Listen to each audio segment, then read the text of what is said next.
we have maybe 10 pips down, 10 pips down.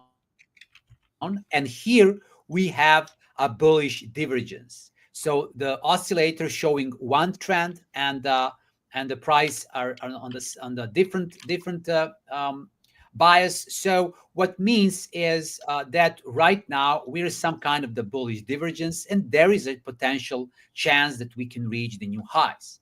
Of course, nothing is 100% sure. So the only thing that I'm pretty sure is my stop loss. So my stop loss at 1.1350 is pretty strong, and I hope that this will hold the any kind of the stress that we can have with trades. Actually, you can see that even the low of the June 2, the June 2nd June, and the today low, all of them are higher than 1.1350, which means that this level should hold, and it's a strong level, and it's a 100 pips away from the ultimate high. So this is why I'm watching right now what's happened here. Just to show you one weekly chart, just to realize not the highest high that we got in 2025. We have another high here at 1.1560 level, I think, which is 100 pip above this level. So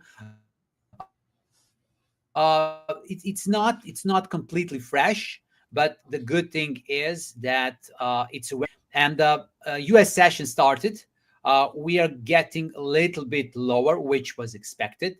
Now I just want to see what will be the minimal price.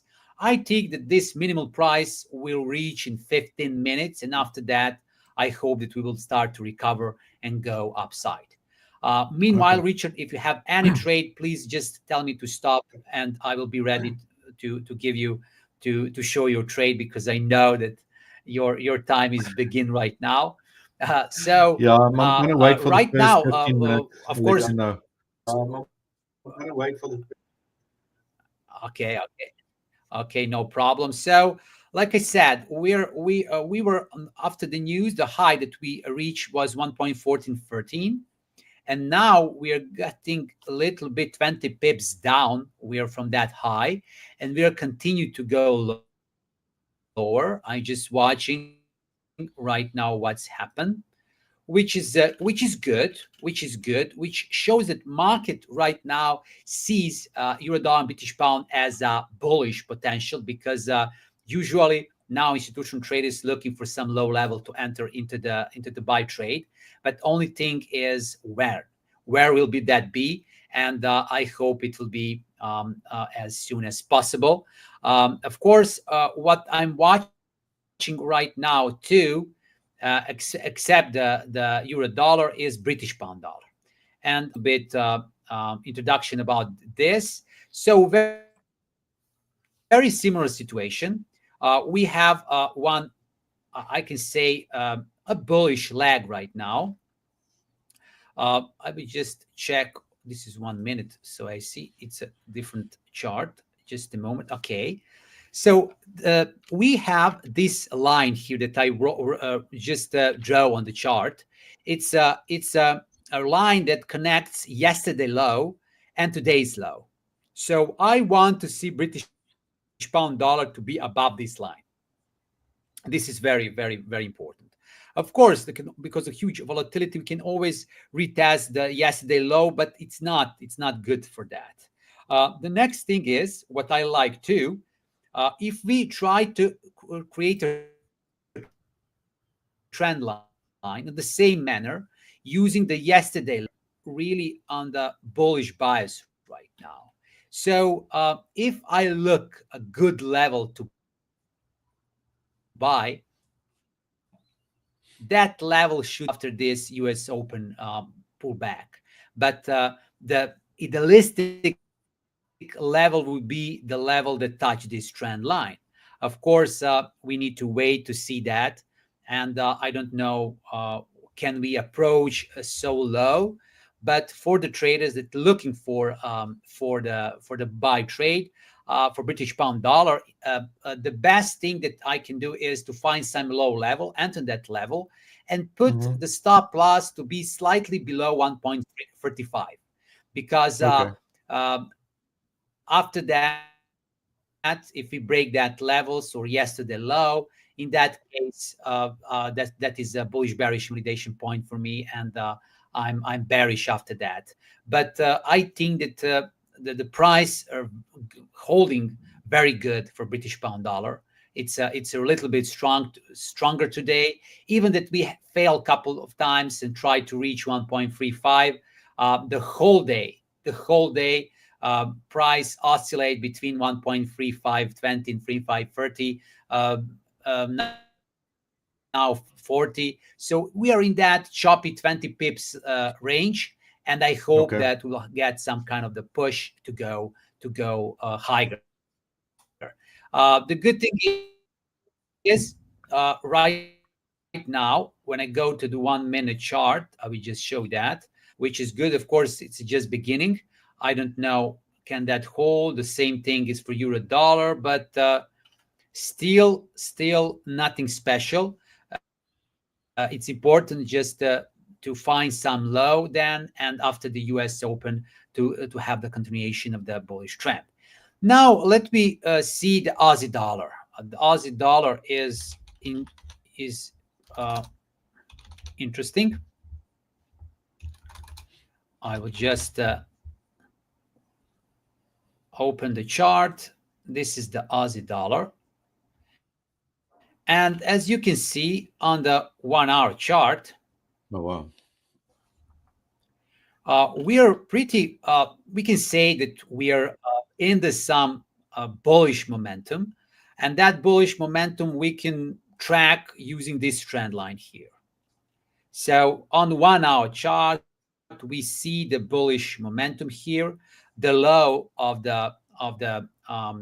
Friday's low, Mm-hmm. Thursday low. That two lows make this trend line. Actually, we have a three dots. We have the dot from the last week. So I think in the time span, and right now we are approaching nothing, because if we start to go up and maybe something change, not just the euro dollar and British pound dollar, Aussie dollar can go higher too, and this can be very good. Of course, the problem on the daily chart is to break this resistance. So I want to see that we can break 0.6540. And when we break this level, this is the level from the May 26th. If we break this, this is the high from the last week. I Yeah. think in that case that we can really accelerate this and go higher. Yeah, on the daily there, it So almost looks like an this is ascending the triangle, Ego. yes, on the daily. This is the daily chart. Yes. It's a but I just want to see that we can break Yeah. this resistance, because we're dancing here very long, middle of April. So it will be soon Sure. 2 months. Two Yeah. months between two levels. It's a little boring. This is why I'm out of Aussie dollar. Very boring. And I think the Kiwi dollar, yes, very boring. I have the Kiwi dollar too. And you will see the same story, same time span. So 2 months between two levels, and sometimes we break, but then we something clear. I hope that we will Yeah. reach that level. So some close above 0.605 for Kiwi dollar. It would be nice just to be on the right side. And when we talk about boring currency pairs, Awesome. US dollar JPY yen is boring too. This is something that I don't trade right now, because it's really hard to get the bias here. So the interesting part is if we analyze just the cycles. So we got a bullish cycle, then more bullish, then ultimate bullish, then strong reversal down, and now like after the earthquake. So this is the huge one, this is the middle one, this is the little one, and this can be very long time unless we start to break this. And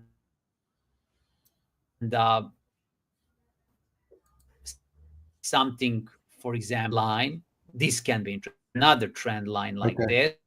this, Mm-hmm. which looks like some kind of the triangle pattern for US dollar, Japanese yen, which is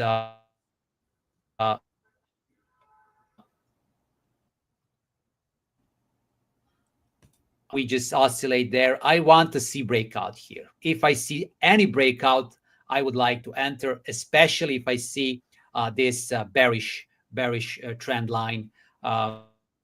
If you get in the bearish mode, it would be very good because I thinking that US dollar index can go down and that US dollar Japanese yen can go down too.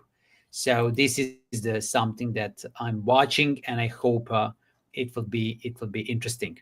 And this is for now. And now, Richard, you can talk a little bit about your trading setup and maybe show your trades. I hope Thanks for something that, will Igor.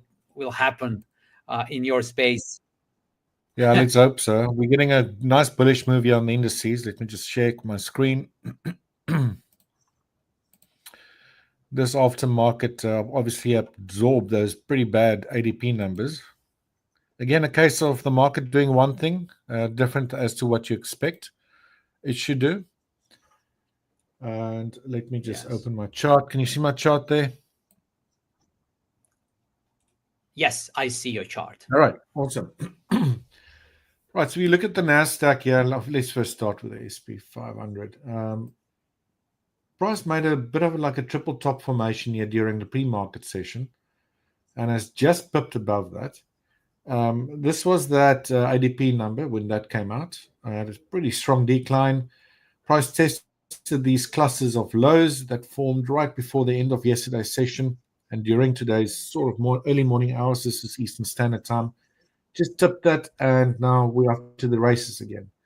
So I was hoping for price to maybe muddle around here, sort of mid-range between today's highs or the pre-market highs and lows, but it has now broken above those areas or this triple top formation. So potential trade here would to use that strategy that I follow, where I wait for a break of levels, and sometimes even better if you see clusters followed by a reversal lower. Right, then switch to a smaller time frame, see if you get fair value gaps in the direction of that reversal, which is sometimes an additional indication that price is gearing up for a strong decline, in this case potentially a reversal. Right, that being said, in 15 minutes time we do have the ISM services PMI numbers coming out. So I'm probably not going to be involved in the indices until after those numbers come out. Right, so I'm sitting on my hands a little bit here on the SPX 500. Again, if I want to take a trade here, I would like to see price reverse lower from around current levels. But again, could break up, could break down, right? Depending on how the market digests, or our traders actually digest those numbers when they do come out. Same thing here on the NASDAQ. Price also took out yesterday's high. We had two highs where resistance came in during the pre-market session. We just broke above that. This is on a 5-minute time frame, so about 10 minutes ago. And now we're seeing a slight drop lower. It might just be a retest, continuation to the upside. So if we don't get a sharp decline here, especially one that does not occur, how can I say? I'm just quickly forgot to put my phone on silent. I do apologize about that. I was saying that basically what I'm saying is I'm going to have to wait 15 minutes and see what happens when that news comes out. Do we have another number here, 21,821? If I go to a higher time frame, This is on the NASDAQ. This is his previous high that ended last month, right? So we might be gunning towards it. Certainly looks like price is moving towards it. So if we see another continuation upwards without a decline, I did draw that level over here. It can very easily be reached in a short succession. NASDAQ can move very fast. And that level gets taken out, followed by a reversal again. That could potentially be the trade that I'm looking for. Right, crude oil, pretty much stuck in a range. I'm first going to go here to a 4-hour time frame. This is a chart I've been showing now for a few days. I still think that crude oil is in some sort of a triangle formation here. The question is now, is it bullish or bearish, right? It's been struggling to get through the 62.92 to 63.84 sort of area for a while now. But I think the more it's going to go into this, it will probably eventually break, and we might get a bullish outcome of this. So definitely going to be watching that zone. I kind of see these levels, or not rather levels, but I do see them as zones, because obviously a lot of times you'll have wicks at zones or at levels. So I'm using opening, closing prices and incorporating some of the wicks there. You can clearly see that price struggled to get through that area a few times. But it's almost like a punching bag, and it gets softer the more price hits it, and eventually it might break. So also a bit cautious here on the, either side of trying to trade crude oil, because, I mean, this could break anyway, right? So if we get into that zone again and we see a nice sharp drop lower, then that might be the end of this triangle, right? But it won't be the end of the triangle until price either breaks that upper trend line, the one that slopes downwards, or this lower one that sweeps upwards. So it's still definitely, in my opinion, I won't say definitely, it's no such thing in trading, but it does look like a symmetrical triangle formation. The question is, how far is it along in it before it completes? And only time will tell, right? And we'll have to wait and see which direction price breaks. All right. So another thing I'm thinking here on the NASDAQ for potential trade during our morning session here is to wait for the first 30 minutes to pass. And remember, in about 13 minutes, we got the ISM numbers coming out, and see what that range is. Then mark the high and the low of the 30-minute range starting at 9:30 till the end of 10 a.m. And then see which direction price breaks out of that range. Now, there's two ways you can trade it. You get a strong, let's say, directional breakout, let's say, to the upside after that 30-minute range is formed. Then that might be giving you the directional sort of idea to go long. Alternatively, something I've seen that works really well, and especially in markets that tends to get stuck in a range, not tends to, that has been stuck in a range, is if, for example, I'm going to try and draw this for you. Let's say you have a market like this, right? Then you get a break like we've had over here, and then you get a little bit of a move to the upside, and let's say your 30-minute range sort of formed something like that, right? And I'm only using the 30-minute range today, not a 15-minute range. I know a lot of traders like the 15-minute range, but I'm using the 30-minute here just because, I want to see what happens when that news comes out. Now, if we get a breakout, let's say that's the top of the range. After 30 minutes, news comes out, and we get a spike above, and then it quickly reverses back into the range. This is now the bearish alternative that I might also consider to trade. And it breaks back into that range and gives me a 5-minute fair value gap as it breaks back into the range. Then that could also lead to a further decline, right? Things have been quite volatile pre-session, really bad numbers that came out there. I don't know if these ISM numbers are really going to do anything, but I'm going to have to try to consider either going with the trend, which is still in the bigger picture upwards, or if, I see any sort of signals that is weakness setting in after that ISM numbers come out, then I might take a short. But it all depends on price action, right? And trying to read what price action is trying to tell you.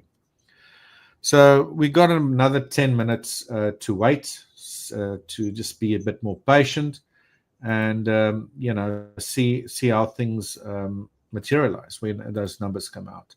I just quickly want to show you a trade that I took during the pre-market, and it was on gold. And I've actually known that those ADP numbers that came out will probably affect gold, right?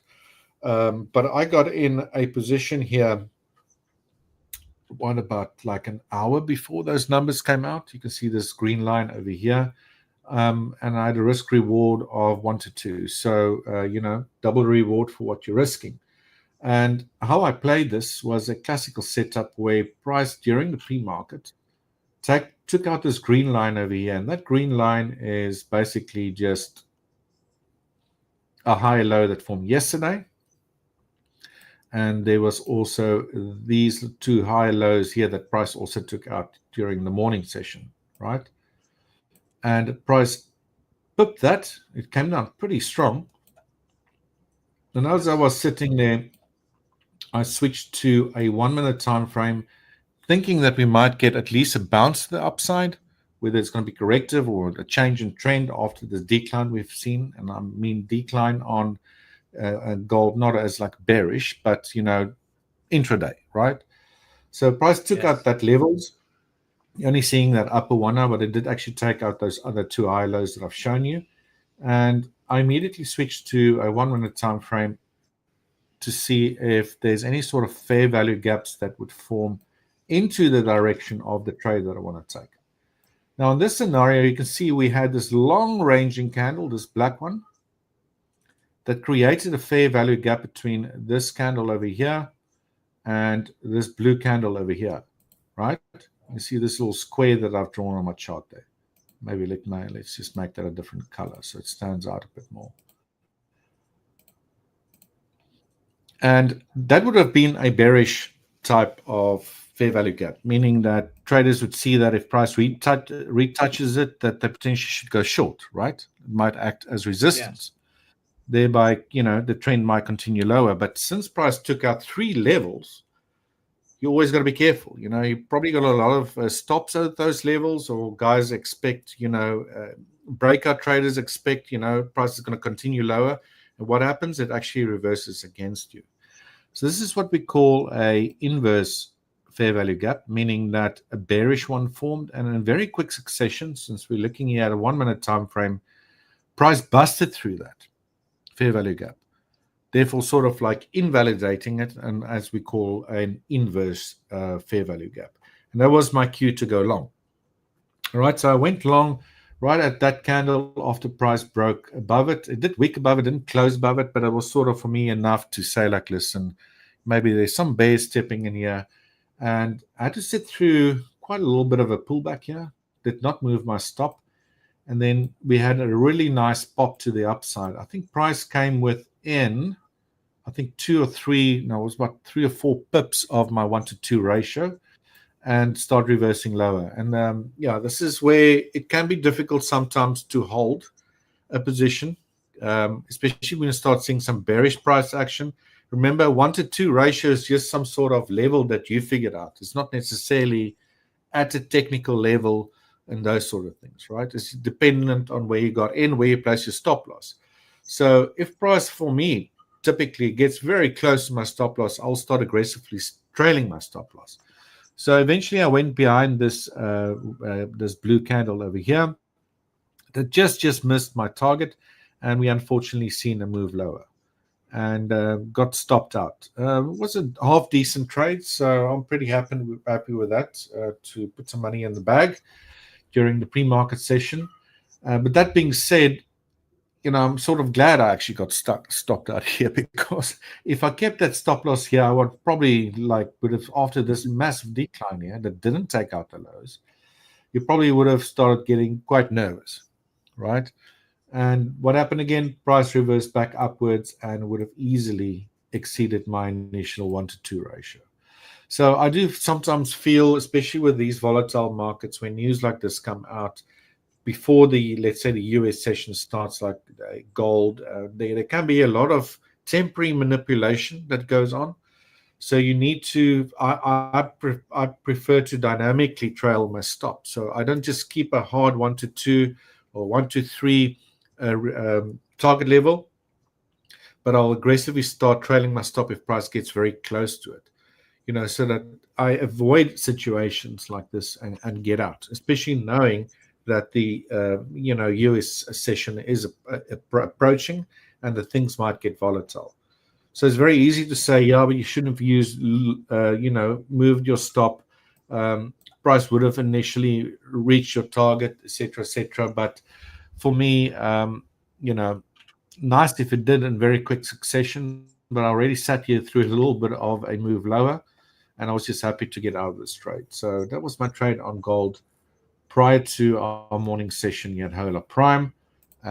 We still have 5 minutes left before those ISM services numbers come out, right? PMI numbers. Yeah. So back to you, Igor. I don't know if you want to show us something. If I do see anything happen, maybe give it like 2-3 minutes after that news comes out to see if No there's any problem. sort of play that I can take in either direction on the No NASDAQ or problem. maybe the SPX 500. Excellent. Excellent, Richard. Again, Igor, So, just before you meanwhile, just want to quickly tell our viewers we had a bit of an issue there on the YouTube side, but I think it's been restored. If you've got any questions, please feel free to ask, and me and Igor will definitely attend to them for you. Maybe there's some charts you want us to look at, your favorite symbols, whatever the case might be. We'll try our best to help you out with that. Right. There we go. Igor, back to you. yes. So we're waiting the news. Soon I will start to monitor the screen and everything. But meanwhile, I just want to show something that when we watch US dollar index, it looks like really in the bullish mode, which we can argue right now is bullish or bearish. However, what is important is that yesterday, in the second part of the US session, we can see how the momentum and strength of the US dollar index weakening. And it's weak. And you can see I just put on the relative index indicator a bearish trend line.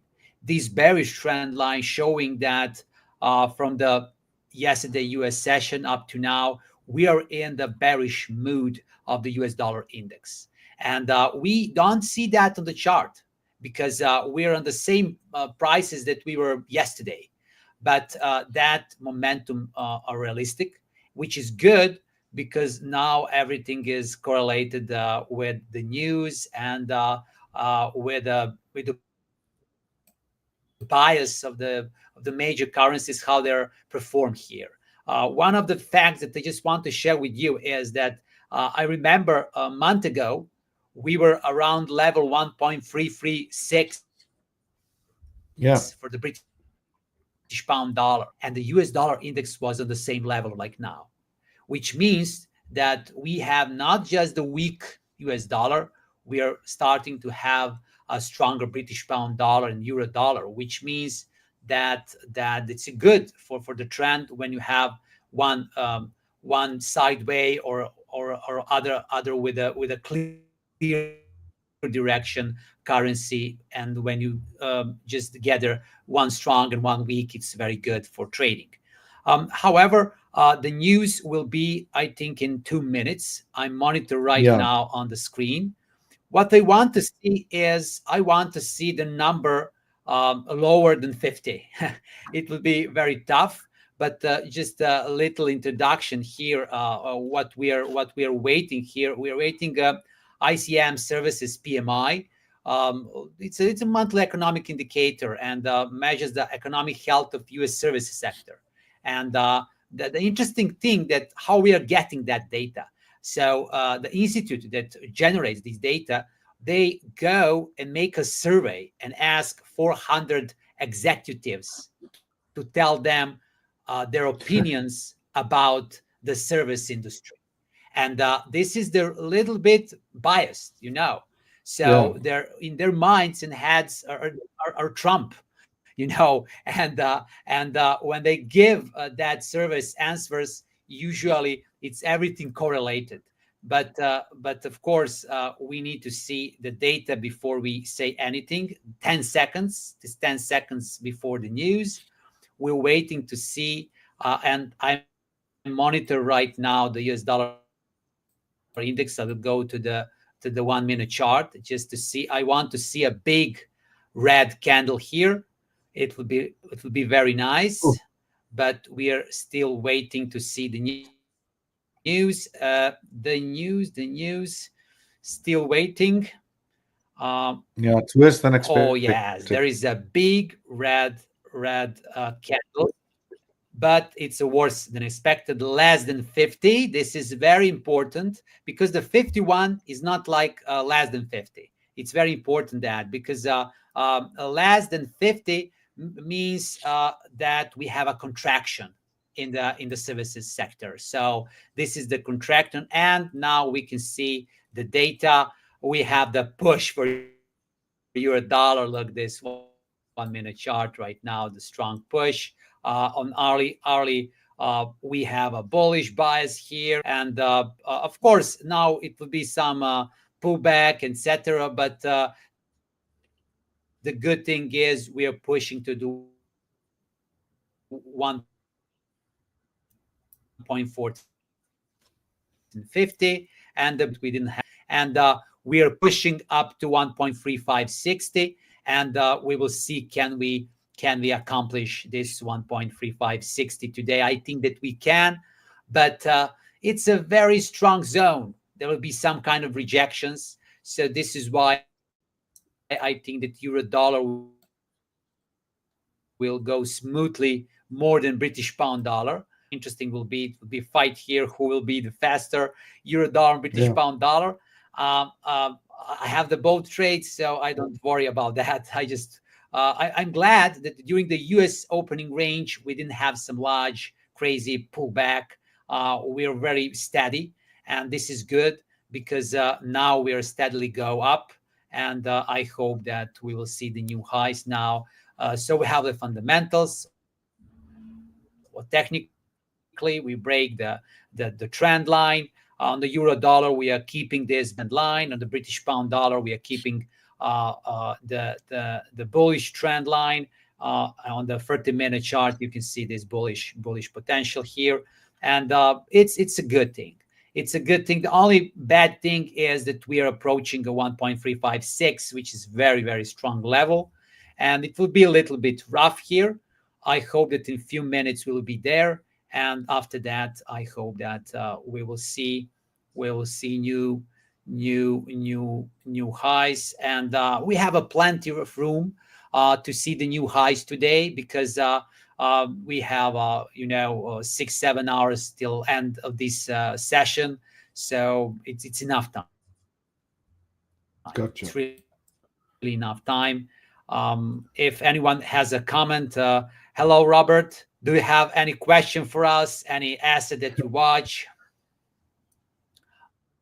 If you didn't notice, I'm bullish for euro dollar and British pound dollar, and 1.1450 and 1.356 and beyond. So this is the things that I'm watching right now. And the good thing is we are again on the ultimate high. We are really close to the 1.356. And I think that we need around 30 and something pips to reach my target for the euro dollar too. So it looks beautiful. Now, Nice. while I'm watching this, I just want to check the volume, just to check the volume while I'm waiting here to see what is the volume, for example, for the British pound futures. On this my account, we have delayed of the price 15 minutes. Soon I will finish that because I will again be on premium, and that will not be the problem anymore. But anyhow, check the delta flow profile.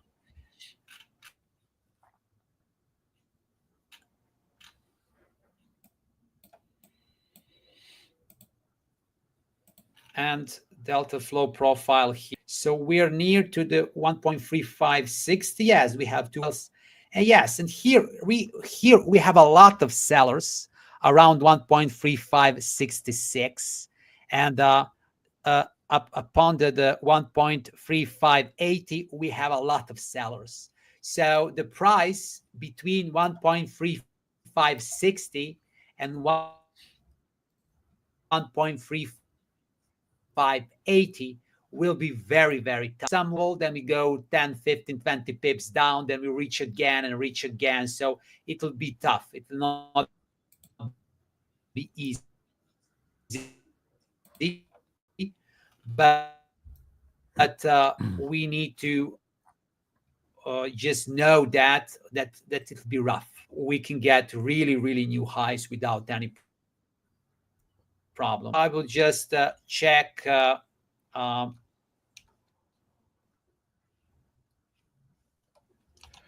Yeah, just check your connection there. check You're the breaking up a Euro little bit. futures just to see the volume there.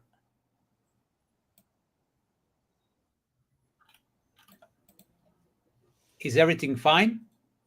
Yeah, now it's better. There was a little glitch. Are there any glitch with my connection? Yeah, just a little bit.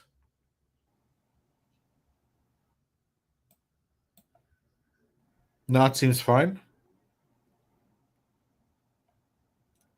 Here, maybe it's some with the platform. Yeah. But this time, I think that a lot of people streaming live, and there is usually a problem with platforms in this time because it's a starting of the early morning on U.S. market. So what I wanted to say related to the levels, if we pass this level 1.1417 easily, then we will have a lower volume here. And the good thing is maybe we can reach the new highs more smoothly.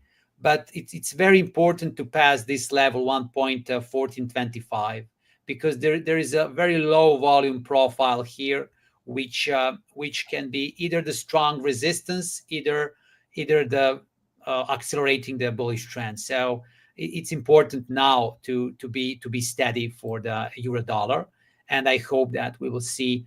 Right now we are 14.22 for euro dollar, and we are, like I see, almost 1.356 for British pound dollar. I will just go to the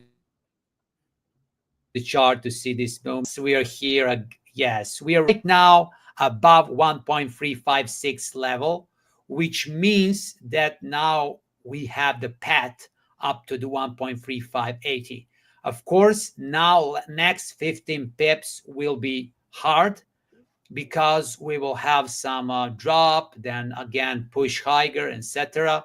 But you need to be patient, really patient in next moments. The price is going up very, very good and very steadily. So Nice. it's really, really good. I'm just watching right now. The price is really, really on the highs, and for euro dollar, for British pound dollar.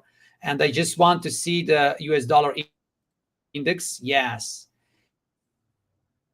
Yeah. So level of 98.6. This level is important because it was the lowest level for US dollar index on the yesterday. And here will be reaction for sure. So without reaction, we have a little more time. But if we reach 98.60, then we will see some kind of reaction, and so we can reach the new highs without any problem. So this is the from my side. Do you have anything, Richard, to share relating to the Yeah, I'll just indices? clear my screen quickly. I'm going to place an order. Let me just quickly go through that. We had a break of this purple box here is the 30-minute range. we had a very strong, obviously, after that 10 a.m. news came out, big fair value gap that formed over there. Well, it's currently under formation, right? Yes. So that might potentially be a trade if price can now retrace into it at the close of this candle, if that fair value gap's still there. I'm going to have a sell limit order waiting there and see if we can take a short. I have to be quick here. Let me just get my order book out. And it needs to be on a 5 minute. I want to go short, maybe 21,700. Needs to be slightly lower than that, but I will adjust that. Stop loss will go above the candle that's part of that formation. Let's put it there, and a take profit I'll at least want to double. So what's that, 86? I'll adjust that. Anyway, let's place the order, see if we can get filled. Nice. So it's slightly below or above the lower limit of that fair value gap, my order. I can obviously adjust it a little bit. Well, actually, it is way down here. Let me just get rid of this line that I got up there. We are retracing pretty deep into that area right now. So let's see. My order should be slightly lower. See if I can get a full here.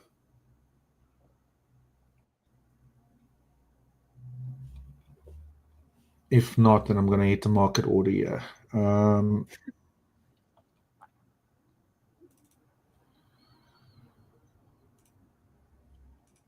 Just need slightly higher. I'm going to be pretty angry if I miss that entry. But, you know, got to be patient.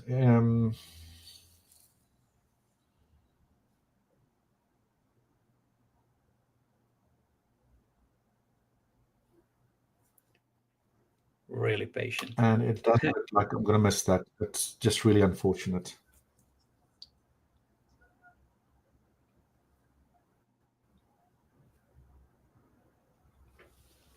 Hey. Come on. What I can also see on the chart here, I'm just going to leave it where it's at, let it be, is we had a bullish fair value gap over there. See how it's been invalidated. You might even get a reversal of that. Remember, I showed you earlier the inverse fair value gap setup that I did on gold there.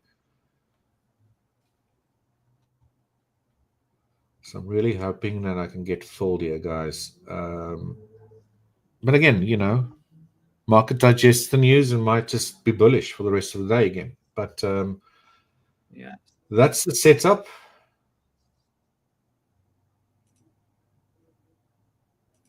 And I did just miss that entry by a few ticks.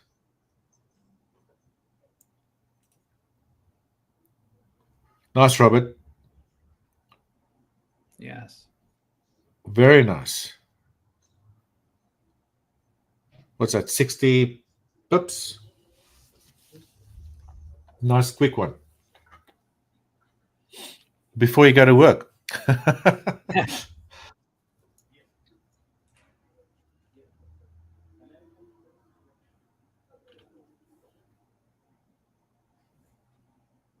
I'm going to cancel that. I'm going to go new order. I'm going to get in the market order here.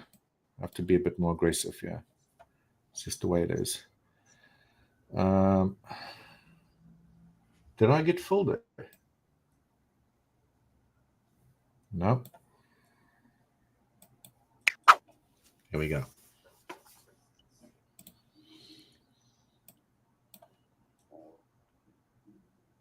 All right, so I'm short. Excellent.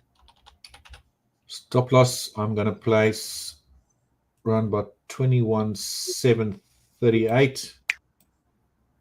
You can either use the highs, or with this recent swing high, it's probably the safest place to place it. But I think if price goes back that high again, we might be on the wrong side of this trade. Or if you use fair value gaps and trying to decide where you want to place your stop losses, you can use the high of the first candle that forms part of that formation, which in this case is this little blue candle here. Now, another thing I want to do is just get rid Richard, of... tell me, what is your target? Yeah, the target is going to be a 1 to 2. Actually below this range that I've shown a little bit earlier. Let's just zoom out here.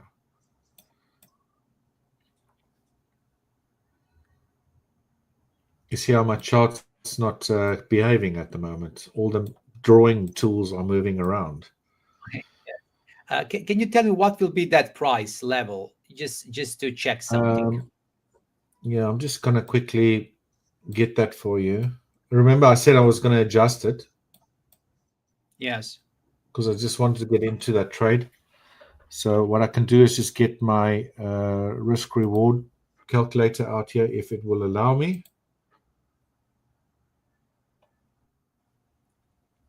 There is a lot of movement, and obviously yes, it is messing around with my platform here at the moment. So I'm thinking potentially a break of this range or this area down here, and that should give me at least a 1 to 2 ratio. So that's pretty much where I would like my stop, my target to be. Sorry, on about that level there. Yeah. Right. So, again, we've seen it how many times during these sessions or during the past few days. You get these news events that come out. Initially, you got a bad reaction against it, and then it gets absorbed and go the other direction, which might be the case here. It might not, but I just feel we might see a deeper decline. Now, it's just all about being patient here. Yes, nice. Right, so that's a stop loss and the target set. Let's hope resistance sets in here and we get a decline. Nice.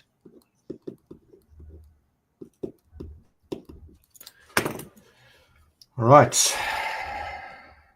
Got a bit of a glitch on the platform, but thus far not too bad. Yes. How's things looking your side? Everything is fine. There is everything planned. So now we have a 6, 7, 10 pips, maybe more pullback for euro dollar, British pound dollar, which is normal. And after that, I assume that we will start to go and try to achieve the new highs. For the euro dollar, we have plenty, at least 20, 25 pips. So I think that there is a high probability that we can reach 1.3580 for British pound dollar too. So 20, 25 pips for today, I think it's a really, really realistic, not optimistic, realistic. So I hope that we can reach that high. So I'm looking the NASDAQ right now that you trade. And I can share you something and tell me what do you think about that? Please do. Because I think the sharing my screen here is messing with my platform at the moment. There we go. You on? Okay. So if we watch the volume profile, a larger volume profile, there is a high probability that we can reach 21,438. So your trade maybe can achieve a bigger. Yes, on 1 hour I'm looking right now. Yeah. Because what's that level you got? This price 21,435 level is right price level that we are last 2 months from last 30 days. Yeah. And there is a really point of control here. So if I'm trader right now and in the trade, maybe I will go to the break even in the moment when you reach one-to-one risk target. A little bit ambitious, Yeah, but I think uh, there is a chance that we can go there. for sure. I mean, if So let's quickly show you my 1 hour chart on the, remember I'm trading the oh, there CFDs are a here. lot of pullbacks. So you got Okay. this 21,505 level, which, you know, at the top of that expanding triangle that we were Okay. monitoring, sort of, we had resistance, resistance, resistance. Obviously, price broke above that back into the range, a little bit of resistance. And we might get a retest of that some stage, I think. That being Yes, said, will it yes, I happen? thought No that idea. to retest only. So, you Yes, know, of that could course. be a nice long-term target. So, currently we're getting a strong push up here again. But I'm going to leave my target where it's at. Robert's saying that's the low of yesterday as well. And he's been switching between a 5 and a 15-minute orb lately. I quite find that the 15-minute works really well. But I Yes. have two types of, you know, entry models around it. The one being, you know, if you get a strong breakout of the 15-minute, or especially the 15-minute, 30-minute works pretty well as well. If you get a strong breakout of it, then, you know, trade the fair value gap that formed after the breakout or during the breakout, as I did over here. Or you see price actually break out of the range and then very quickly move back into the range. What I mean by very quickly, not a long range sort of candle like this. Let's say price just breaks, and this is this purple area, 30-minute. You could use a 15-minute as well. You just want a little pip like this, and then a strong breakout back in with a bullish fair value gap into the range. Then that's typically a false breakout of an orb, right? And that market could then go in the opposite direction. So it basically opens you up to basically trade either direction. That's all I really want to say. But yeah, there's a lot of traders that do trade the orbs strategies, and some are, you know, hard set on just trading one direction, which is generally the breakout Yes. of the orb, you know. And I think it's just, since it's not actually a new strategy, it's been around for ages. That there are so many traders that do that. You just got to be careful that you don't become, you know, part of what all the others are doing. That's why I'm also mindful that, you know, you could try to potentially trade the breakout back into it if there's a false breakout of the orb, and trade it, you know, just have a different sort of setup or approach in your pocket, if that makes sense, or different plan.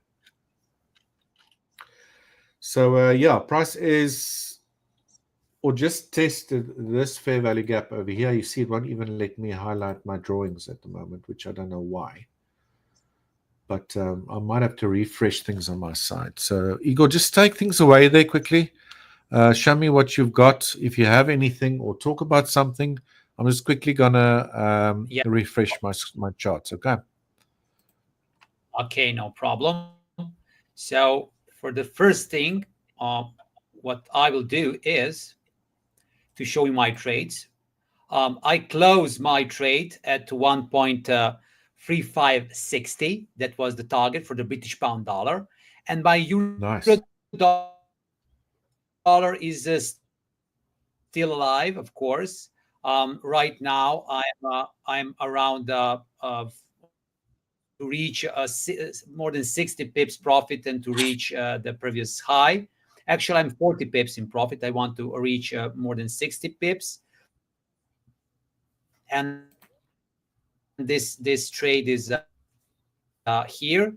Why I know that we can reach the new high, pullback. After that pullback, I want to see another push for British pound dollar. So this is why I just took my trade and I wait for a new trade to accomplish, maybe to create a new trade. Okay. So So I think it's a good thing. Very nice. So you out on the At pound US dollar then? 1.3. Yes, yes. So what I'm looking for right now is I will just show that on the trading view. I Okay. will re-enter British pound dollar. I'm watching this. What I want to see is we reach new high. Now I want to see a pullback to be near to the price that were just before the news, and Yeah. then to buy again. You got a very Because large gap there as well I that want to broke see through this that actual healthy candle. correction. Mm.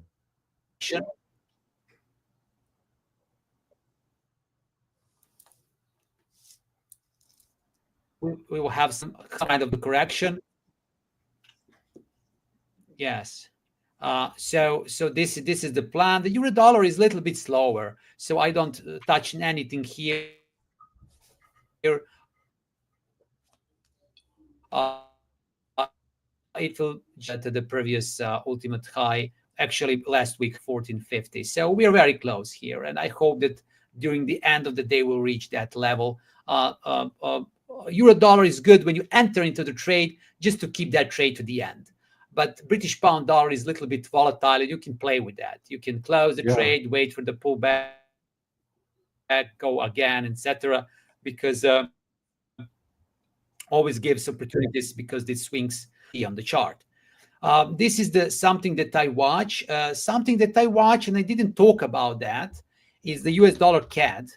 And the US dollar CAD is interesting because we have a really weaker US dollar and a stronger CAD, which push this pair a little bit down, too much down actually. And you can see bearish. I don't want to enter here because it's already too low. There is no good level here to enter. But I just monitor this market because there is a lot of bearish potential here in the future. And maybe in some moment I will use some. Maybe if we retest this level here or something like that. But every single day we retesting the previous day low, and I will wait. I will wait to see maybe for some better pullback. As you can see, the month of April. So we whole month are bearish. If you just check, actually this is the middle of March. So we are bearish for trading. But if I want to enter to more bearish, I need some higher price than this. But it's interesting to watch. And I already talk about US dollar, Japanese yen. I watch this triangle pattern. Line down. We are very cool happen usually in the beginning of the Asia session or something, not now. And then if we break, I want to see retest and then to enter into the trade, because US dollar Japanese like to retest the previous breakout. So that will be smart thing to do here. So this is and what I didn't talking about is a Bitcoin. Bitcoin is in some kind of the bearish shape still, and I think that this bearish shape can change very easily. We are retesting this price level at 104 and 650. This level is important because if you check, you will see that we are retesting this price level from the May 90. So almost 1 month. Almost 1 month we're retesting this price level. So I would like to see that we touch this level again, and in one moment maybe I create some interesting trade if I see some interesting momentum for that. and I hope that we will see. I want to be bullish for Bitcoin. I want to see the weak US dollar. I want to see the stronger stock market. And if everything aligns, the stronger US market, the weaker dollar, I hope that this can gives us the new highs too. So, but of course, I need to watch this not the good level for trading too. Yeah. And what's happened with the British pound dollar? It's a little bit slower. Nowhere right now. I'm glad that I took the profit. It was a nice level because I know right now that we will struggle between 1.356 to 1.3580. That struggle can be several hours. So I think it's Yeah. better to wait for some pullback and enter again than struggle in that choppy range, which is a little bit boring. Okay. So this is what I watch right now, and I will continue to monitor all of that. So if you have something to share, please you can share, Richard. Yeah, I'm just still a little bit struggling to get this platform to play along at the moment. Um, that should be okay now. It's still not working. There we go. Right, let's share again. Let's see what happens. The trade is currently going against me. Still haven't been stopped out.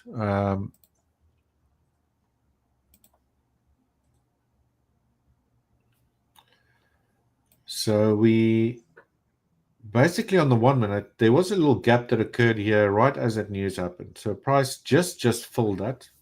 Is that going to be technically strong enough areas as resistance? Probably not.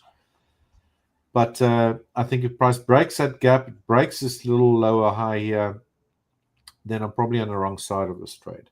Very volatile. If we look here at the 1 hour, or let's just go to let's say a 15-minute, then you can clearly see the volatility involved here, right? Yes. Price pretty much in a range and getting chopped up pretty much. Still not out of the trade, so I'm going to hold, accept the risk. And, how many times have you been stopped out and then price goes the other direction, or you get fearful and Too then, much. eventually it goes in your direction. It can be quite a difficult emotional experience, but as I said, the stop's there for a reason, to protect your capital. And, if price hits it, it hits it. Still not out of it, so anything can still happen. Yes. But yeah, obviously it doesn't look that great at the moment. But let's see. If I'm holding this trade still after the morning session, which will be over in about 13 minutes, then I'll recap the results tomorrow, because I'll be back tomorrow morning again. Yes. Yeah. Crude oil. So price took out yesterday's high. Strong decline lower. Since I was messing around there on the NASDAQ, I did not monitor this at all. We had a clear break of structure over there. In fact, this looks a little bit like an ending diagonal type of formation.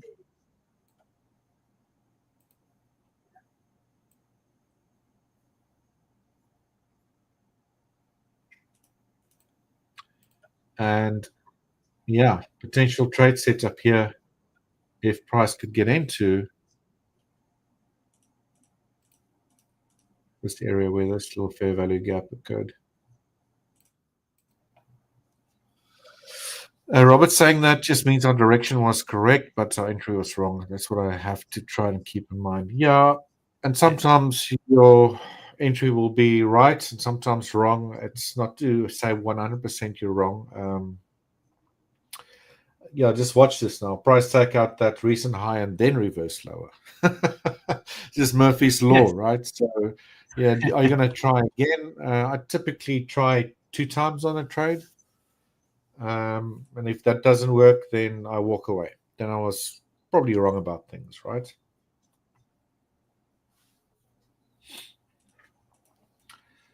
But we got a pretty nice setup here on crude oil that might pull off. What I'll do is also place an order here. Let's go here to the 1 minute time frame so I can see where that gap is. It's about 63.05. Limit order 63.05.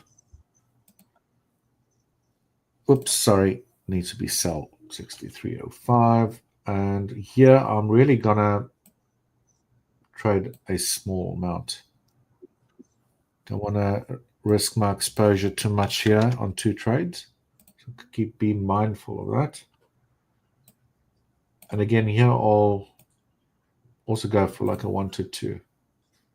Or see if there's a low that I can target. But I'm just going to place that order for now.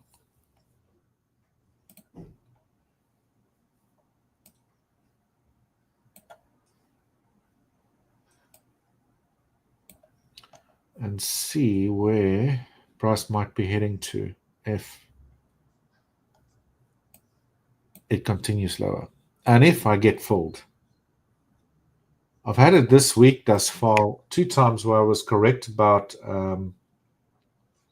the direction of crude oil, but it just moved too fast. Couldn't get into the damn trades, which was a little bit frustrating. So I'm having one of those weeks where I read everything really nicely, followed a trading plan, and just couldn't get into those trades.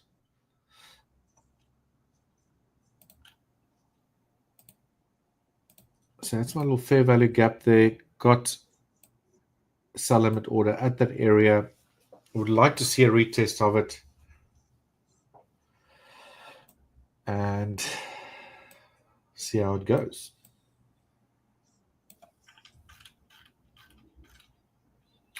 Let's have a look here at my risk reward calculation.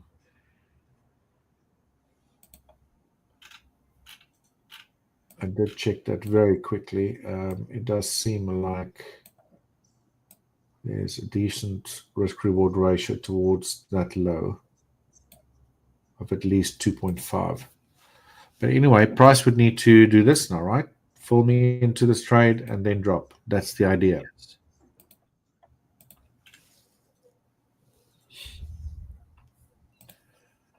NASDAQ still in that trade, but jeepers, it's not looking good, right?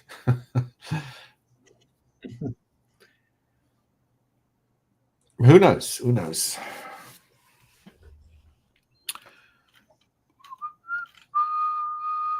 Yeah, Robert, it's difficult. I think a lot of traders, especially when I started, I was like, I'm going to only take 2 trades today or 3 trades. And if, let's say, their setup doesn't give them a trade, then they force a trade because they think they have to trade once or twice a day.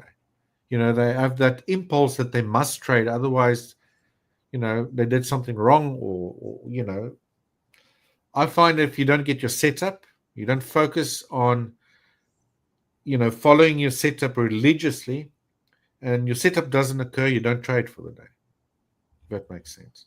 So maybe there'll be days we trade 2-3 times a day. But yeah. I typically, when I try trading on, let's say, the NASDAQ, and I take 2 losses, I walk away, right? And also when you're trading a challenge, you need to be very sure that, if with that in the back of your mind, if you're taking 2 trades, that let's say you didn't lose 3% of your account, because then that will be breaking a rule. Most prop trading firms have certain rules, daily loss limits and all those sort of things, right? So, but then that's difficult. If you're going to be trading twice and there's 2 losses, maybe you should risk 0.5% of your account. But then again, if you let's say you take a win, it's a small win, and you walk away, you're happy for the day. Just as you walk away, study your charts again the next day. There was a much bigger setup afterwards that would have yielded way more profit. So it's a very tricky way I don't think there's a real answer for it. How many trades should you take and how many losses should you take per day? And basically, all comes down to risk management, right?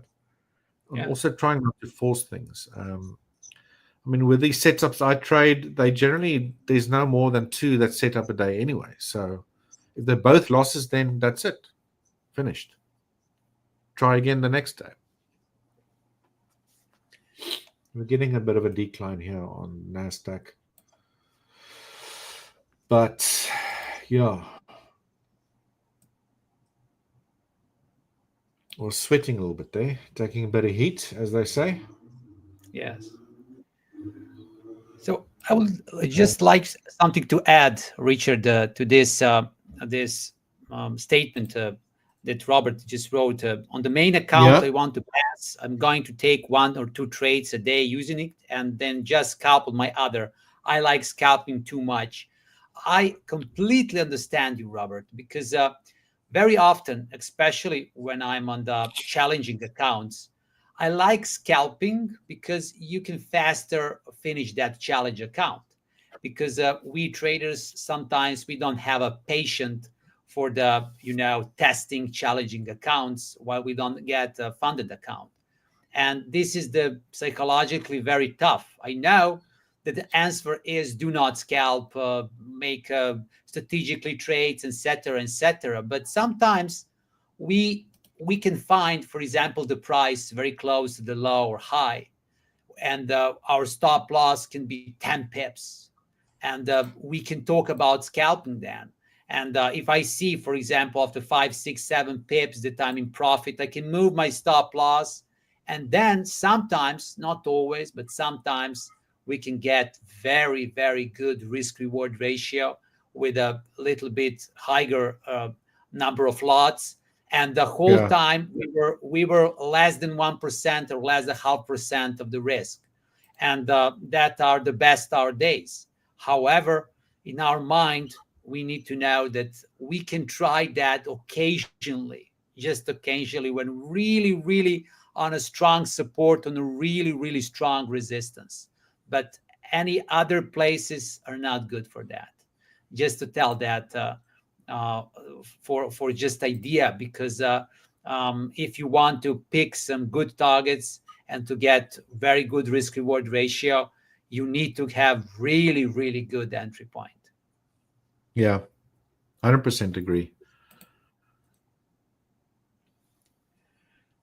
You're welcome, Robert. Guys, we got 3 minutes left. I'm hoping Yes. that was the end of my stressing out on this position, but let's see. Again, if I'm still into this trade after our session, then I'll recap what happened tomorrow. So we always try to be as, open about our trades as possible. Igor, done really well there on the pound. Yes, we are saw on the the euro, ultimate right? side. Yes, Yeah. we are, and euro and British pound is very good. I closed my British pound dollar order, but I see Yeah. that we don't struggle. We're really pushing higher right now in 1.3575, only 5 pips from the highest high. So this is for me done. I would like Okay. today to maybe reach this 5, 6 pips, and I think not talking about reversal, but I don't see the potential for the some extremely new highs, because the next new high for pound is 1.3620, and I think it's a pretty far away from now. So I think it's good. It's really, really Okay. good push, and need to be grateful for these pips and stop trading today. Be grateful for your pips. Yeah. Yes. Awesome. Yeah. Robert, you're off to work. Thanks, bud. Thanks for tuning in again. To all our other viewers, we have reached the end of our session, I believe, in a minute or so. Please stick around for our next round of traders or coaches at Hurler Prime. If you're interested in them, they can also share some valuable information. And maybe there's a bit more action on the indices side after our session. So let's see. Maybe on the Forex side as well. And the crypto side, because we cover everything here. So, Igor, thanks very much, buddy. Nice seeing you again. Have a great rest of your Thank day. you, Richard. Nice Awesome. to see you again. I Right, wish you a cheers, great guys. night. Have a good one, and bye-bye. Okay. Bye-bye. Bye-bye. Bye-bye.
Hey, Howard, how's it going, man?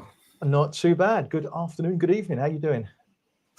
I'm great, thanks. It's good to see you again. We don't have enough sessions together, do we? No. But, yeah, here comes young Paul. Thanks for the young. How's it going, Paul?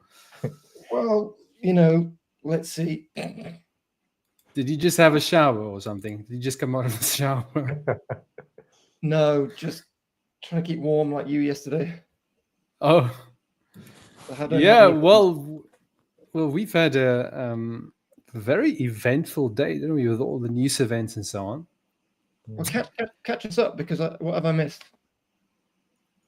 Oh, you've missed a lot. Me and Howard were talking for quite a while before you eventually showed up. But what time did you guys start? Yeah, we like to start early, Yeah, we had the non-farm. We had the non-farm employment change, and we also had ISM services. Yeah, those are the two main ones really on the dollar. All right, so you weren't focusing on any tweets from Elon Musk then? No. Musk Good. It just make your head spin. Let me start with, what are we going to start with? I'll start with my... kick it off. Kick it off, yeah. I'll start with the... let's start with the pound US dollar. Pound US dollar found some really nice direction, and there was an entry this morning. If you paid attention to yesterday, if you want to really play it safe, wait for this support level, and then you want to see an engulfing candle, especially on the 1 hour, or specifically the 1 hour, the 4 hour. If you don't get that, you can go to smaller time frames and look for some sort of pattern. We got the engulfing candle on the 1 hour, a bit of a late entry on the Hola Prime account, but that's fine. Okay, it's still there. I do think this is going to go much higher. We'll have a look at the levels in just a moment. But Howard, let me share with you. I share this with everyone. Paul has heard this story many, many times. But I had this entry here. I had that entry right there. Yeah. This is the weekly breakout, and that was the retest. I got that entry. I was waiting for a pullback, and then I was hoping to get this divergence here, right? And then just a pullback, and then just for it to push back up. Now, the new 4 hour candle never broke the high, but then I moved my stop loss to below this candle, and it just took me out. So I had to find another entry. Yeah, frustrating. But anyway, yeah. So, but if you're watching and you got that entry and you're still holding on, well done. Well done. Happy days. Yeah, so I think we've actually, we probably, because when I looked earlier, we had like another 20 pips to go for the daily ATR. I think we've reached the daily ATR. So if you are more of like an intraday trader, then you probably want to close your trade. But if you a swing trader and you want to leave it open for the next level, you can just leave it open or take some profits off, or whichever way works for you. But I'll just quickly show you the next level. So I didn't open the trade on this account. Okay, so this is the pound US dollar. So if we look at the weekly time frame, so the next level of resistance, the most obvious one is this one. Yeah, you can just see it. Just look for pivots. Little right there, 1.357. No, is that right? That's where we are now. I was going to say, like, what's going on? Okay. No, 1.37261. But if you got a really good entry, so if I just go back to this entry here, if you got this entry here, this is like still just before the end of the month last week.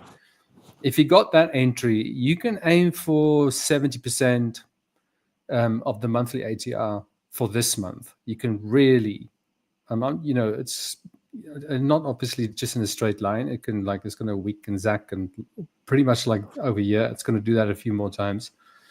But you're in a very good position to catch a really big move. Okay, and this is how you do it. If you find a retest on a longer time frame. So we spoke about this before several times, but the further out you go on the time frames, the stronger those levels are. No, this is a weekly breakout level with a retest, so this can go much higher. So if I just go back to my GUI trade, the next level of resistance is the 1.37261, and I do think we can go 1.42566. So I think those are the two levels. You can probably argue in here there's a couple of points as well, but this is the first most obvious one. And then the next one is just slightly above that. You can see, just open your weekly time frame, and then you'll see these little pivots. Okay, and that's what you want to watch out for, and just watch how, just see how price behaves at those levels. But there's a number of those levels that you can trade up. This is the weekly time frame, so plenty of opportunity on the smaller time frames for intraday and so on. So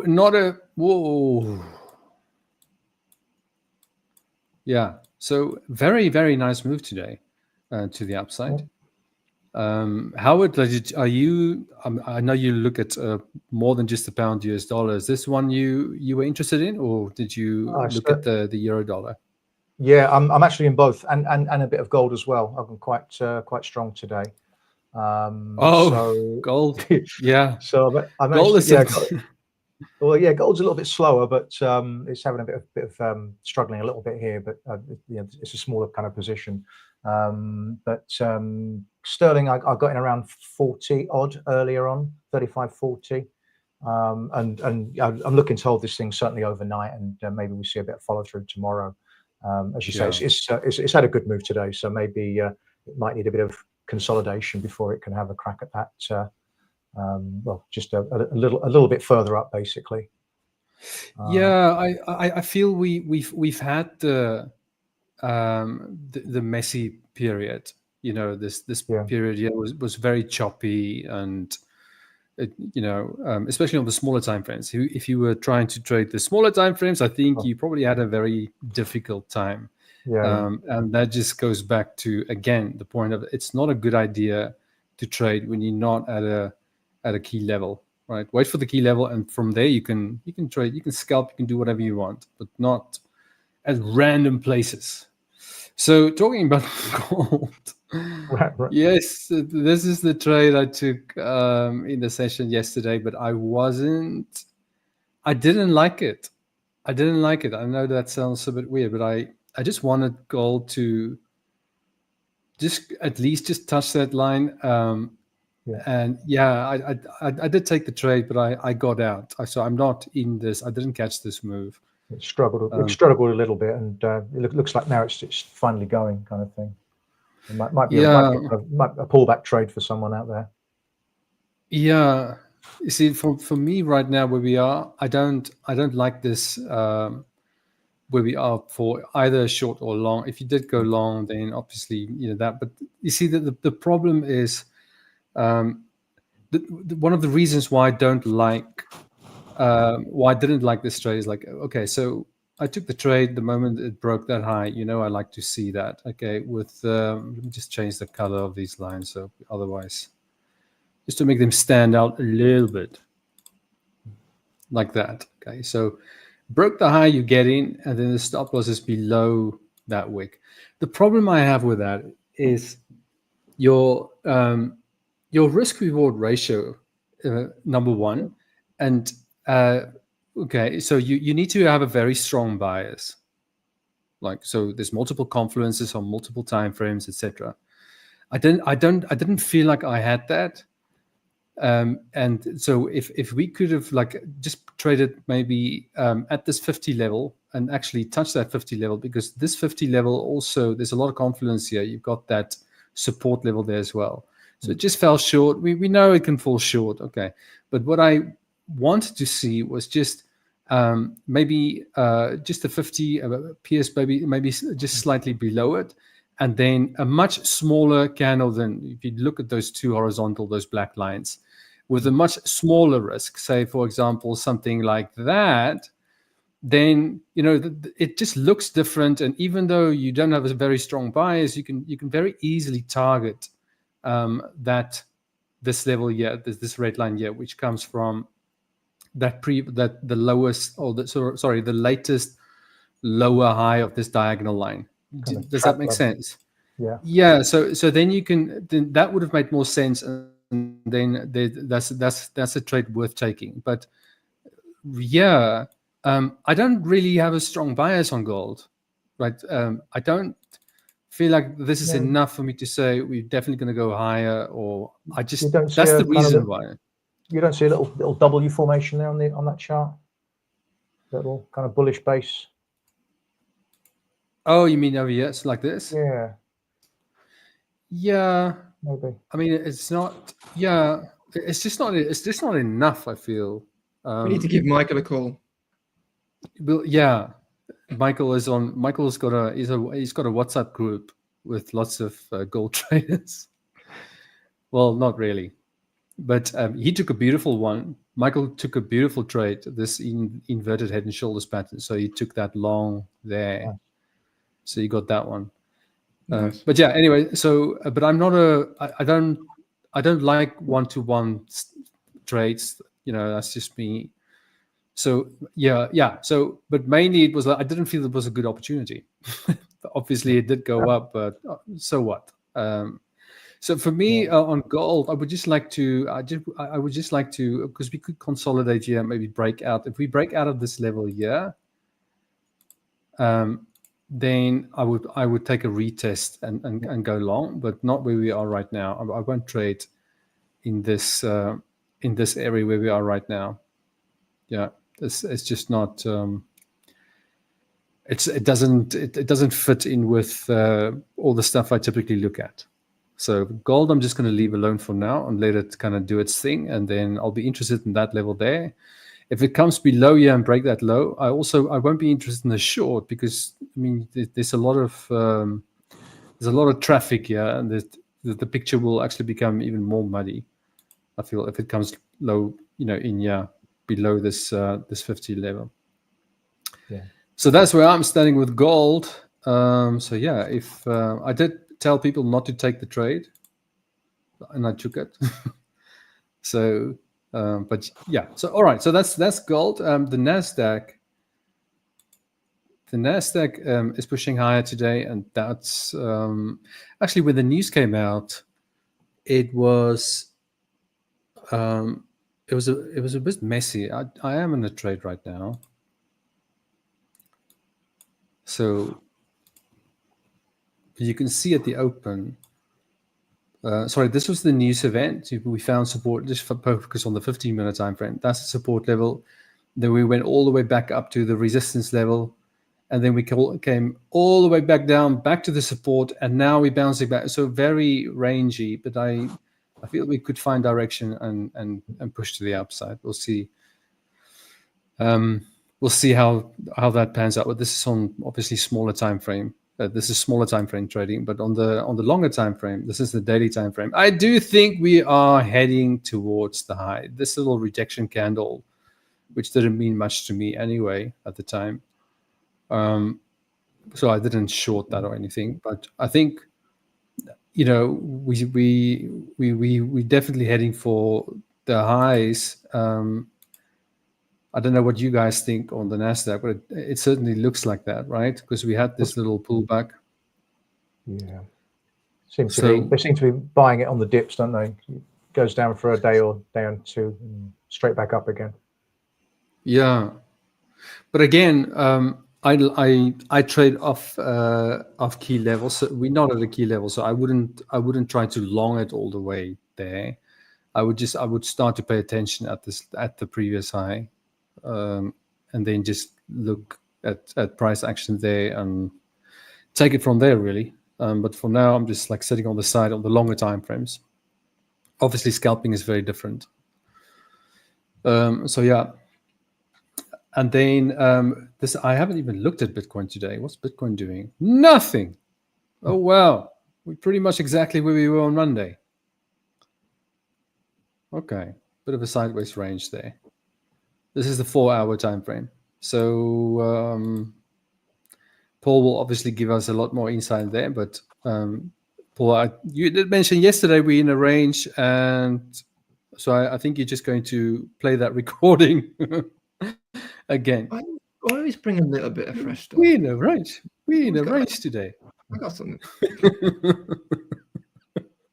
Okay, but Bitcoin, you could just clearly see when was I don't even know what date it was on. Okay, so from the second. Where's the second?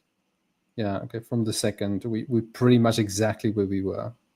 Yeah, we just need, we're ranging. We just need more structure. That's it, right? Or Yeah. a breakup. That's it. Breakup or more structure. Thank you. I'll take those two.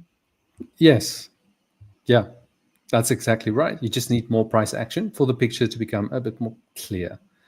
That's how I feel about the gold at the moment. I don't think we. I mean, it obviously had that little push. So on the shorter time frames, I'm not sure if there was anything there, but yeah, that's how I feel about gold as well. Just a little bit more price action.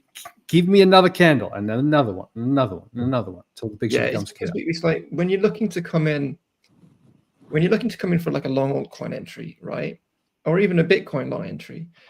We haven't got the structure to figure out where the bottom is of this range yet, right? Because part of the range hasn't properly been visited yet. So there's a few issues. So the only way we can trade is if we get a break up and then we come into a new range. That's the only possible scenario, at least to have the probabilities in our favor, of course. You know, there's plenty of scalping opportunities, but that's essentially what we need, right? Because we want, once we have structure, we can say, well, if Bitcoin comes down here, we can enter at this point. If Bitcoin breaks over here, we can enter at this point. But right now, we haven't got both of those scenarios played out because, as you said, we need a couple more candles.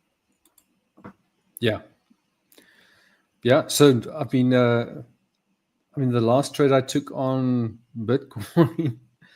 Man, oh man, that was a long time ago. It was I took profit at the 94. It was over here. So okay, so that long right there, and then I took that short that just went halfway, and then I got stopped out. That was it. That was it. Didn't take anything since then. So anyway, all right. So those are those four markets. So for now, I'll hand over to you, Howard Friend, if you don't mind, please. Let's have a look. Okay, so euro-dollar first of all. So I basically, I'm still mega bullish long term. So I guess just kick it off with the long term stuff. So I'm still seeing this whole thing as kind of wave one, second wave correction, and then since the start of the year we're heading higher in a wave three. Which I believe made its minor second wave corrective low a few weeks back. So that to me is the first wave up. This is the second wave down, and we're in early stages of wave three, which would take us to much higher levels, 120 plus. So zooming into more shorter term action. So obviously we had that that corrective pullback just to unwind this whole move, and then hammer low. And then this kind of break higher, bullish, powerful candle confirmed the bottom. Last week we saw a correction of it, and I guess the jury's out on whether the correction's still in swing or not, or whether it's done. We've kind of broken through the high of last week's candle, so that would suggest to me continuation. So it could well be that that's the bottom of the correction. Onto the daily. Yeah, I think we've seen the bottom.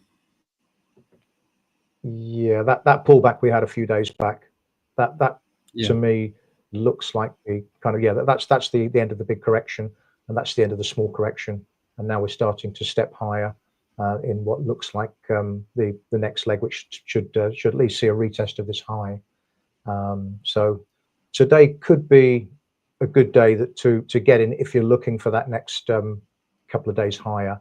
But obviously, I think we've got non-farm payroll coming up in a day or two, so obviously that might be something that triggers it, or it might be something that kind of chuck some cold water over it. But I think if you kind of position up and get in ahead of it, we've got at least a full day ahead of non-farm payroll and half a day going into it. So it could be to get a decent entry, so that maybe sometime tomorrow, by the end of tomorrow, perhaps we're up here, and then you've got somewhere to put your stop out of the way. So it could be something like that. But purely technically, it looks to me that that's the end of the correction. First leg up, correction of that, and now here we are. We're breaking higher in this next leg of the bull market. So yeah, so basically holding long, looking for the break of yesterday's high, and then we have a crack at these big levels. But I can imagine there'll be quite a lot of resistance should we get up there. That might be a place to bank some profits, I think, on this particular swing. I wouldn't expect the thing to blast through there on the first attempt. I'd imagine, Yanni, you'd be thinking about selling it once we get up there as an area of interest. Yes. What is that? Price action. This is the daily time frame on the Daily time frame. No, okay. Well, you on the euro dollar. Sorry, I was just like, oh, what are you talking about? Yeah. But yes, no, but you're right. Yeah. Because that's a resistance in an uptrend. Yeah. So yeah, I would that would be my target, yeah, for sure. And then from there, I would like to see, well, how I typically approach it, right? Either break out in a retest or just pull back from that resistance to a level of interest and then take it, but not at that. Yeah, definitely not at that. I won't be in a trade at that level.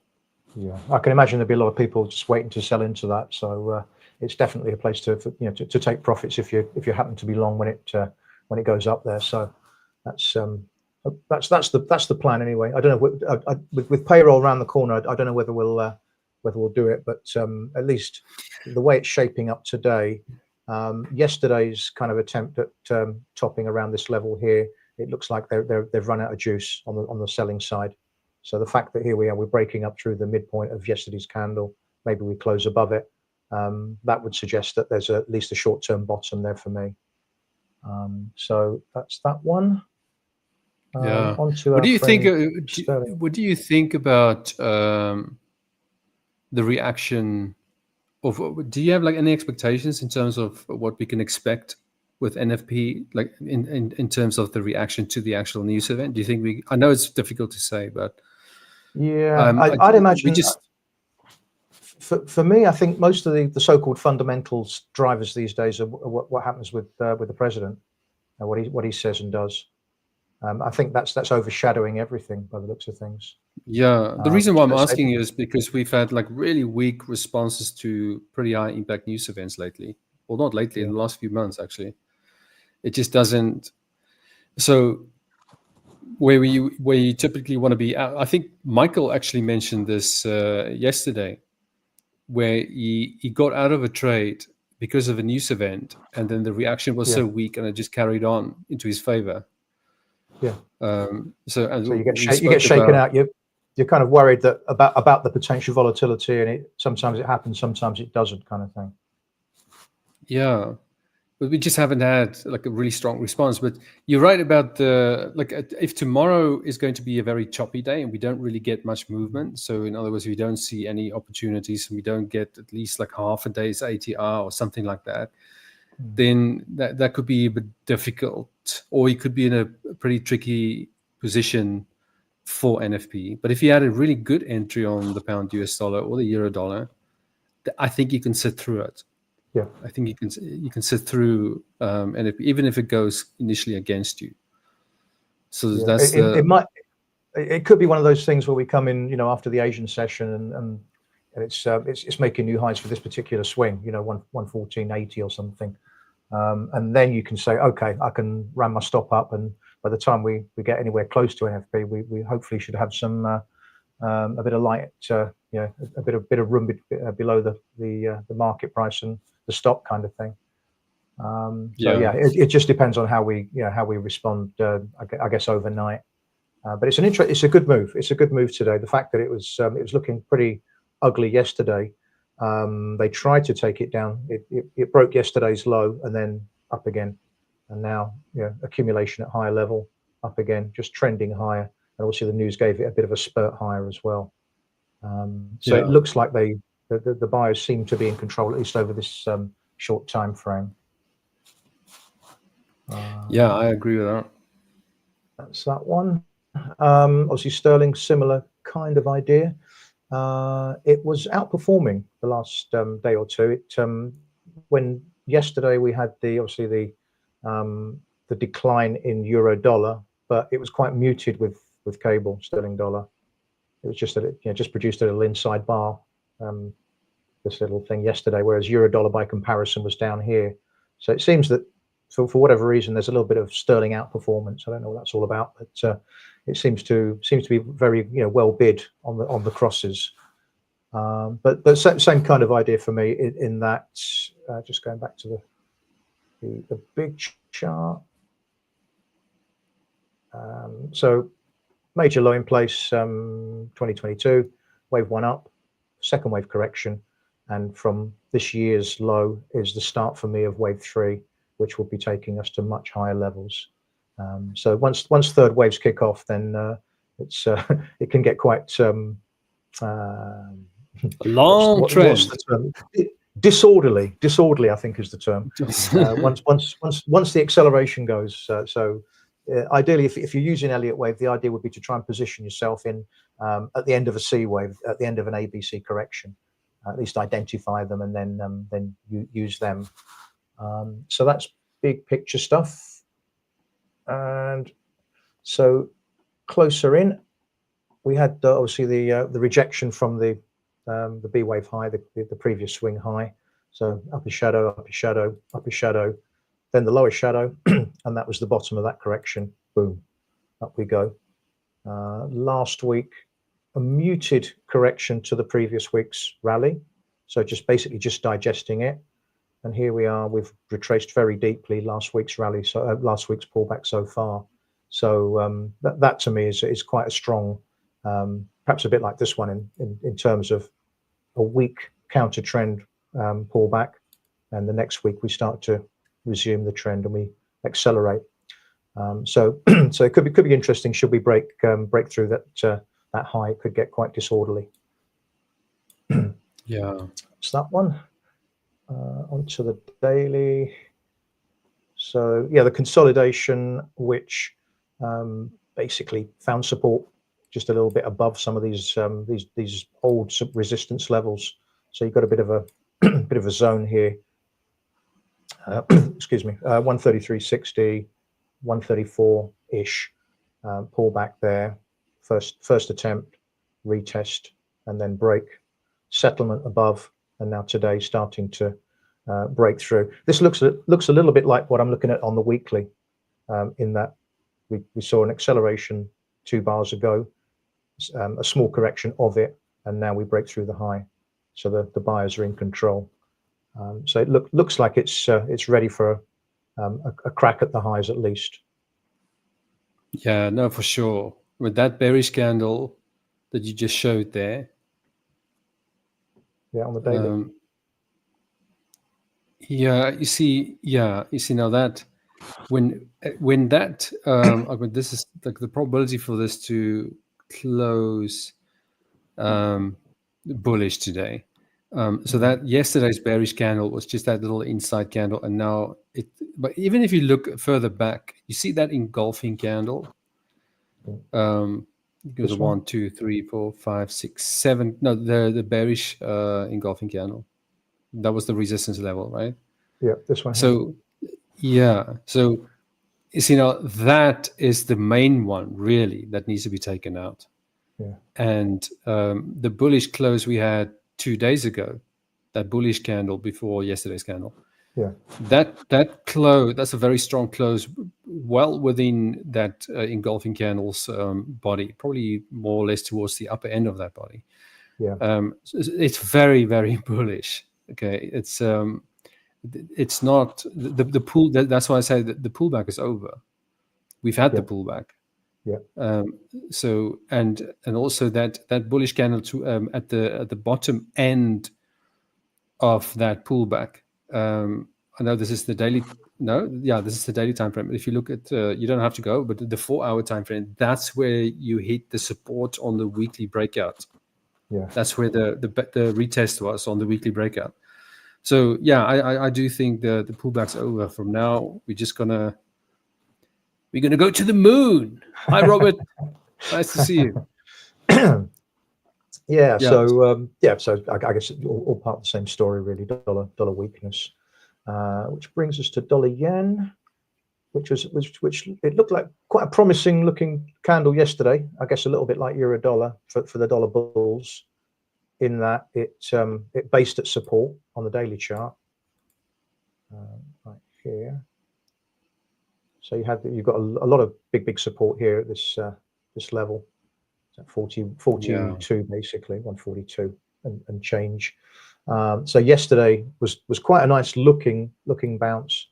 So a bit of follow through this morning, but again, as with euro dollar, it just did not sustain it. And here we are retracing very deeply into yesterday's bullish candle. So short term, this is not a good looking picture if you're holding long. It looks like this defense of this level, if you will, is really under threat. So I guess once we can bust through these levels, then it's acceleration time for me. It's the back down to that key level, which doesn't seem to want to break on the weekly chart. Yeah. But it will, I'm sure. It's, Eventually, somebody's defending that level. But I think it's just gravity at the end of the day. It's just a matter of time for me. So obviously, big level. Wow, look at that! Look at that beautiful inverse hammer.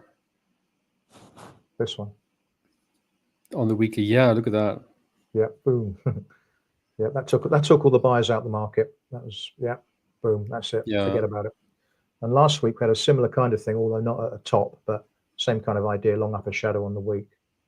And here we are, kind of settling in the lower end of last week's range. So if you're holding long from last week's breakout, you're not feeling too good. Definitely not. Definitely. So yeah. So again, I think we're just gravitating back down towards this key level, and eventually, I think we're going to break it. I still think this is a major high, start of a bear market. Wave 1 down, wave 2 up, which breaks down into a clear 3-wave move, A, B, C, and here we are just breaking down in what I think is just an unfolding third wave that takes us much lower. So that's So that, short term, it just seems to be going nowhere. But today, interesting one today, where again we kind of, yesterday it was looking quite hot, looking quite good, and then we had this kind of chop in the early part of the European session, and then started to break down. So the dollar, in line with the dollar against the other majors. Was it a dollar move, or was it? Yeah. Sorry, that little go for it. That chop on the dollar yen that you just showed. Or the chop today in the morning. Let's have a look. Let's have a look at the chop. Look at that! Just how beautiful. Do you see that resistance level there? If you just go a little bit back on your chart. Yeah. Just zoom out a little bit. Yeah, you see that high, that pivot there that you've got towards the left-hand side of your screen? Yeah, right there. If you just draw a horizontal line there. Yeah. Okay, close enough. Okay, did it just miss it? Okay. Just missed it. Yeah. Okay. But, I think they knew it was there. Yeah, but that was and there were no other patterns or anything. Yeah, so you're gonna have to just like break for the break below that support level of that sideways kind of chop. Yeah. The break below that, and then you had a little retest there. You had a little retest, and then you drop.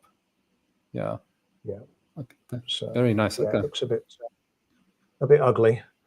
Let's see. Just have a quick look at euro yen. There is a certain element of yen strength in there as well, by the looks of things, because euro yen has come off too.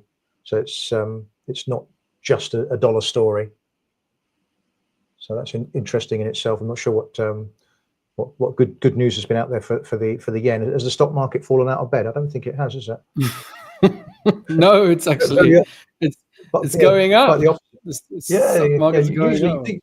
Usually you'll get this when the stock market's all the risk off trade is coming through, but no, there's a bit of yen strength coming through. So interestingly enough, but I'll tell you, this is a real difficult one to trade. I got chopped up with that yesterday, buying high and selling low. So I try and avoid the yen crosses unless there's something really clear. I would recommend. But this one definitely must have hit that resistance level. I know the dollar yen didn't, but this one looks like it did. Just a little bit.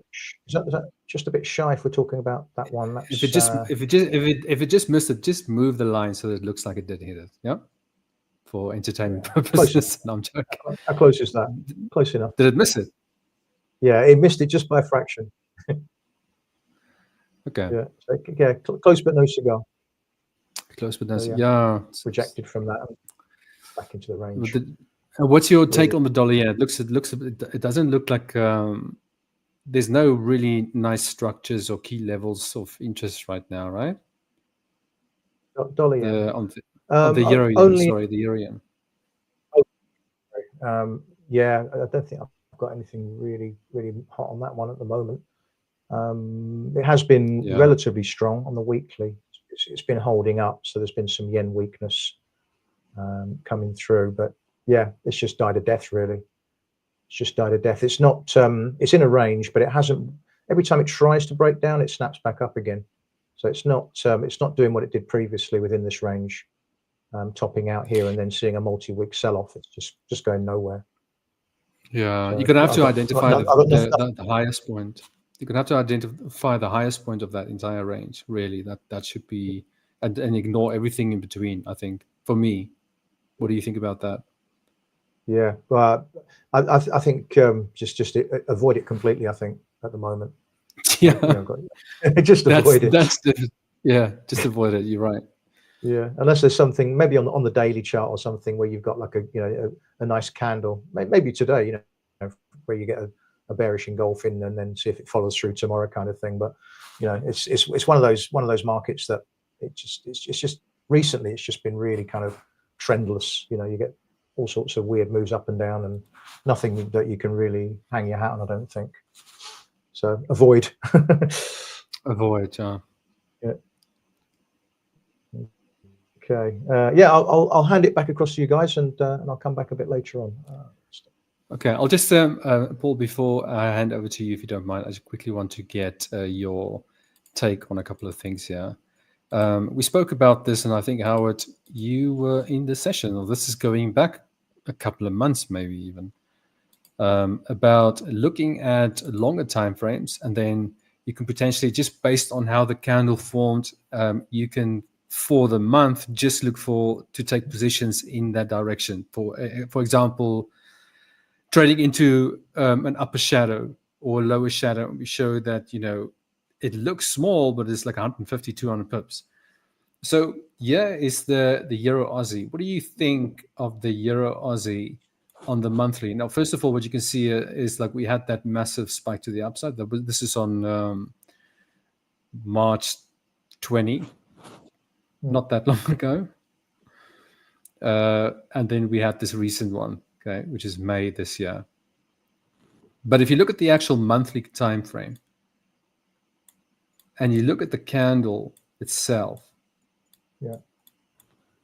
that's pretty bearish, right? It's struggling. Would you agree with that? I'd say it's struggling. It's not a market that wants to go up in a hurry.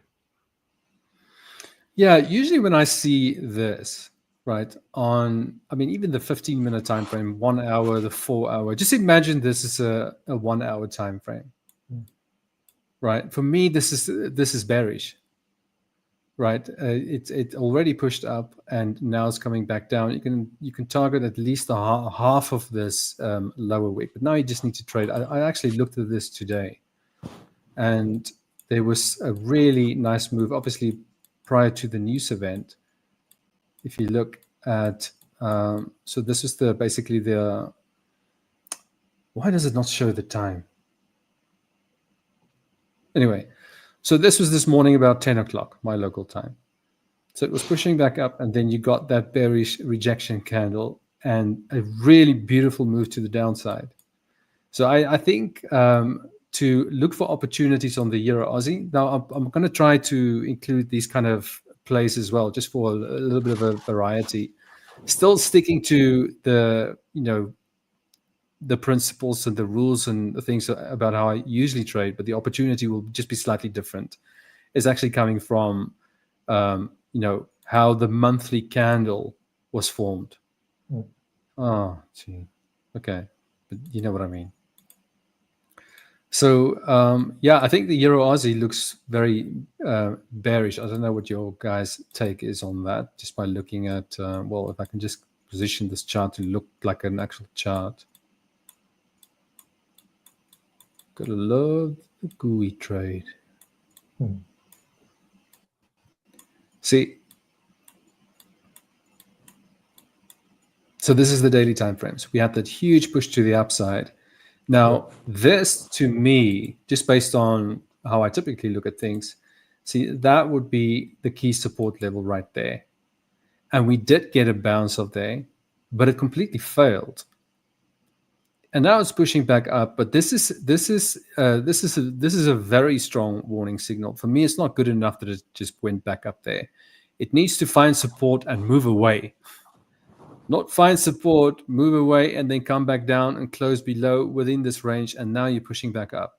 This is the daily time frame. So I think we can at least see the 1.74174 level. 174,174. Sounds almost like that. I'm pretty sure I had another one that was also like 136, 136, 136, something like that.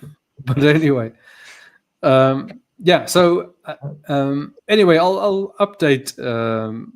I'll stick on the Euro Aussie just because of based on this particular kind of way of trading, just to add a bit of variety. But I think the Euro Aussie has the potential to go lower based on the monthly. Yeah, as you say, it didn't base where it should have based, and as you say, seen a nice impulsive rally. As you say, it broke it even, and the rally so far looks a little bit choppy and a bit, begrudging. So maybe that definitely looks weak. And on the weekly time frame, you see we had this, we had that push to the upside, but I think that was just a correction, and we could come lower. But the monthly is really where it comes from. Yeah. When I see a candle like that, I take it. Like a really strong rally, and then the next one just it struggles. You get like a bearish close, and then the new candle can't. It struggles. It does push higher, and then it comes back lower into the shadow. And again, you can see where that's marked 174, 174. I think that's a really good place to target. And how many pips is that? That's a lot. I mean, I don't know. I might have a slightly different take on it. Maybe I don't. I mean, I agree with everything you've said, but would you mind going back to that lower time frame? I would mind. Over to you, Paul. I'm joking. Oh, the daily. Okay, yes, the daily. Okay, there we go. Yeah. I mean, I'd like to obviously see more price action. It's obviously not looking. If it was really, really strong, these are not the things I trade, of course.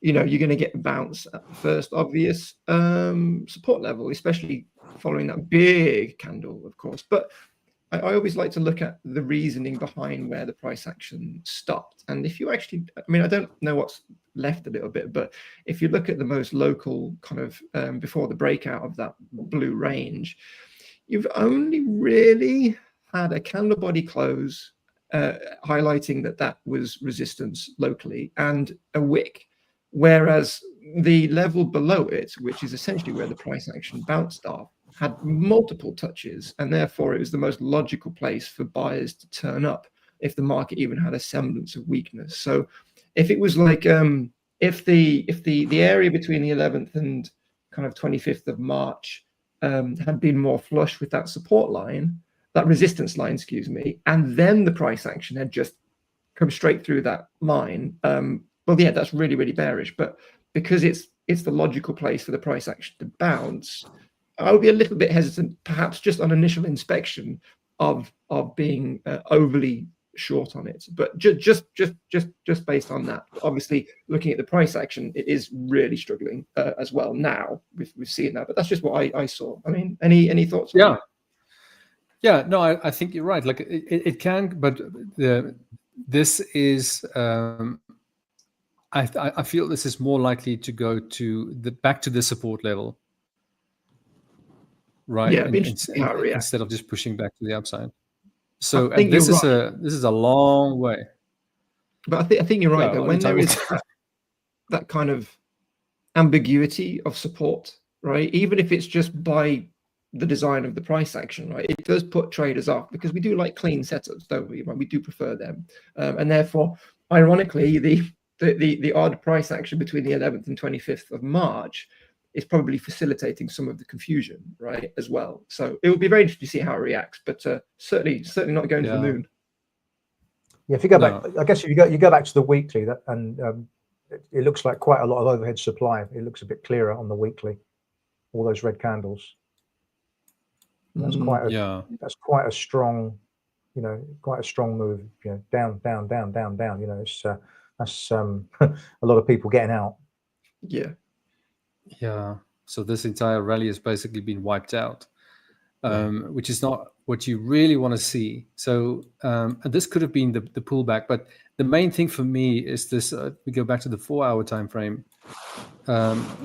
Excuse me, maybe the daily is. So you see this daily support that we did find support and we bounced, but it completely failed. That would make me stay away from any longs, because it needs to find, usually on daily support levels, if it's going to find support, it's going to find support the first time and it's going to move away. If it does come back like it did over here, it will hold the support. It's not going to close below it. See, that would be enough for me to say, no, let's just leave this alone and see what happens. But based on the monthly time frame, I just that the formation of the candle itself and that lower wick, I think we can go back to the support level. That's all I'm saying. Okay, so we'll see if I can. I didn't take this trade, but I'm just showing you, like, just based on that reasoning, you do find opportunities. This is just on the 1 hour. And you can see we're rejecting there again. Would you agree that this is a retest?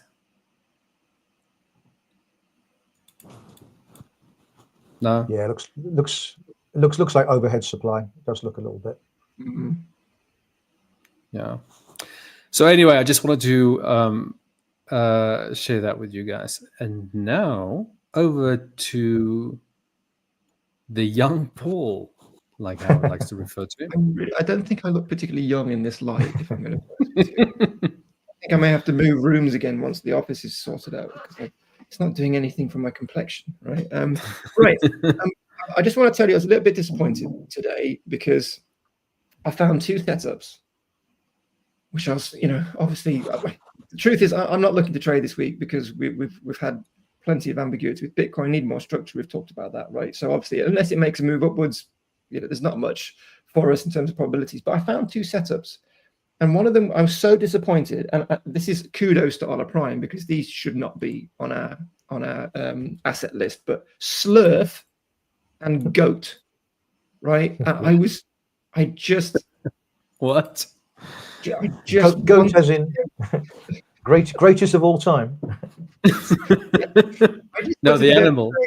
I nailed my Slurf short, right? Oh wow! You know what I mean? Or like, 10% on Goat. It just sounds great.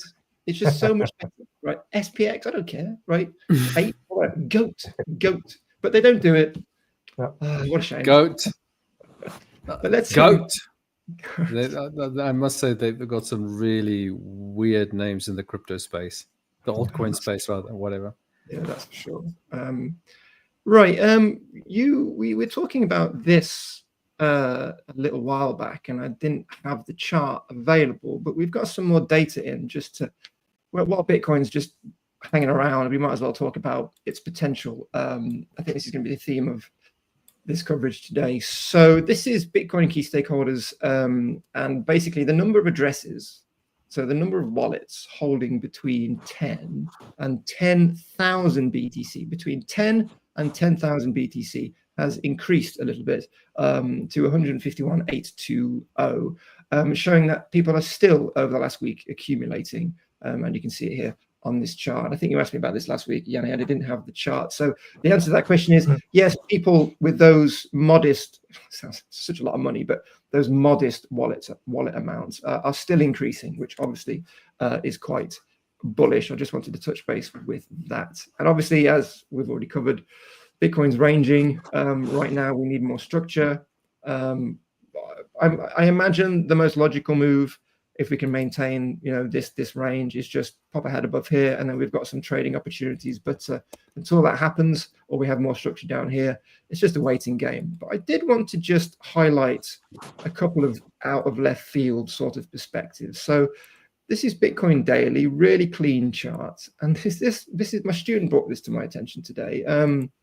This is this slightly odd pennant, which he was using to potentially trade off. Now, it's obviously the daily chart, but we're in the golden zone following a move from here. So a breakout from this level, just on this time frame, of course, and a retest of the 105, that would be a pretty good, opportunity in terms of, like I said, more market structure. But again, we're waiting for this breakout, and this is obviously a slightly odd pattern, and I don't think it's particularly flush. It's only really got a couple of touches, but nonetheless, it's quite interesting when you look at it, how it could quite easily just break out, but just odd perspective. But this is the chart which seems to be doing the rounds at the moment in terms of the bearish premise.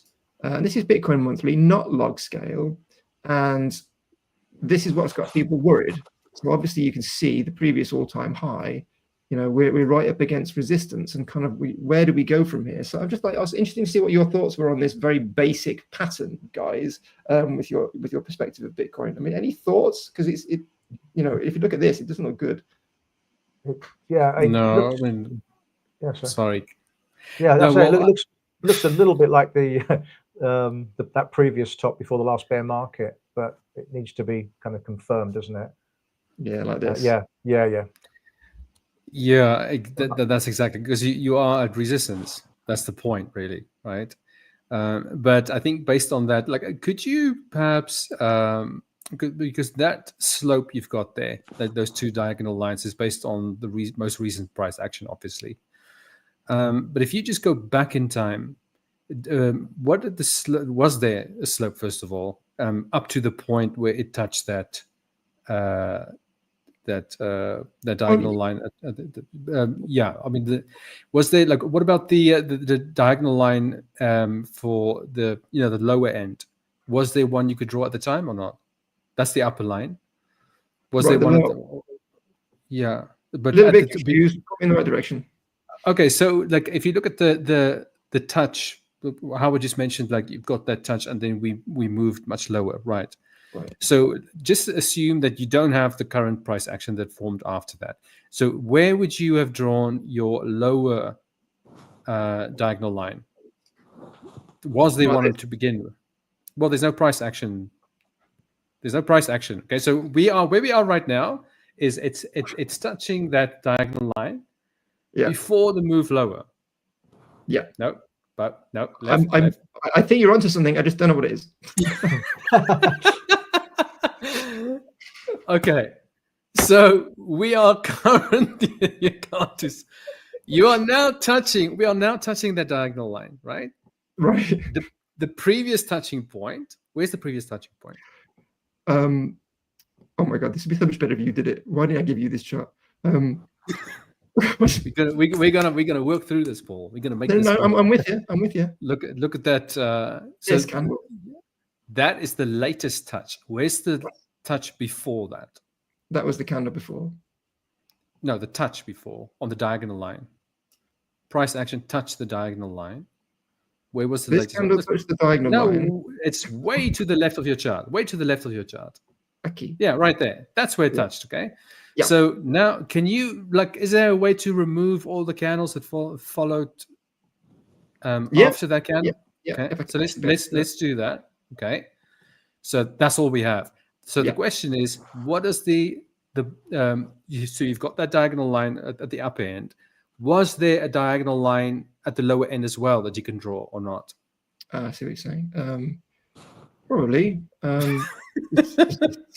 mean, it's everything pancakes. Oh, okay. So, okay, what? Okay, I thought we were going to see something else. Because is that when Bitcoin was trading at 50 cents or something? Is that what's happening over there?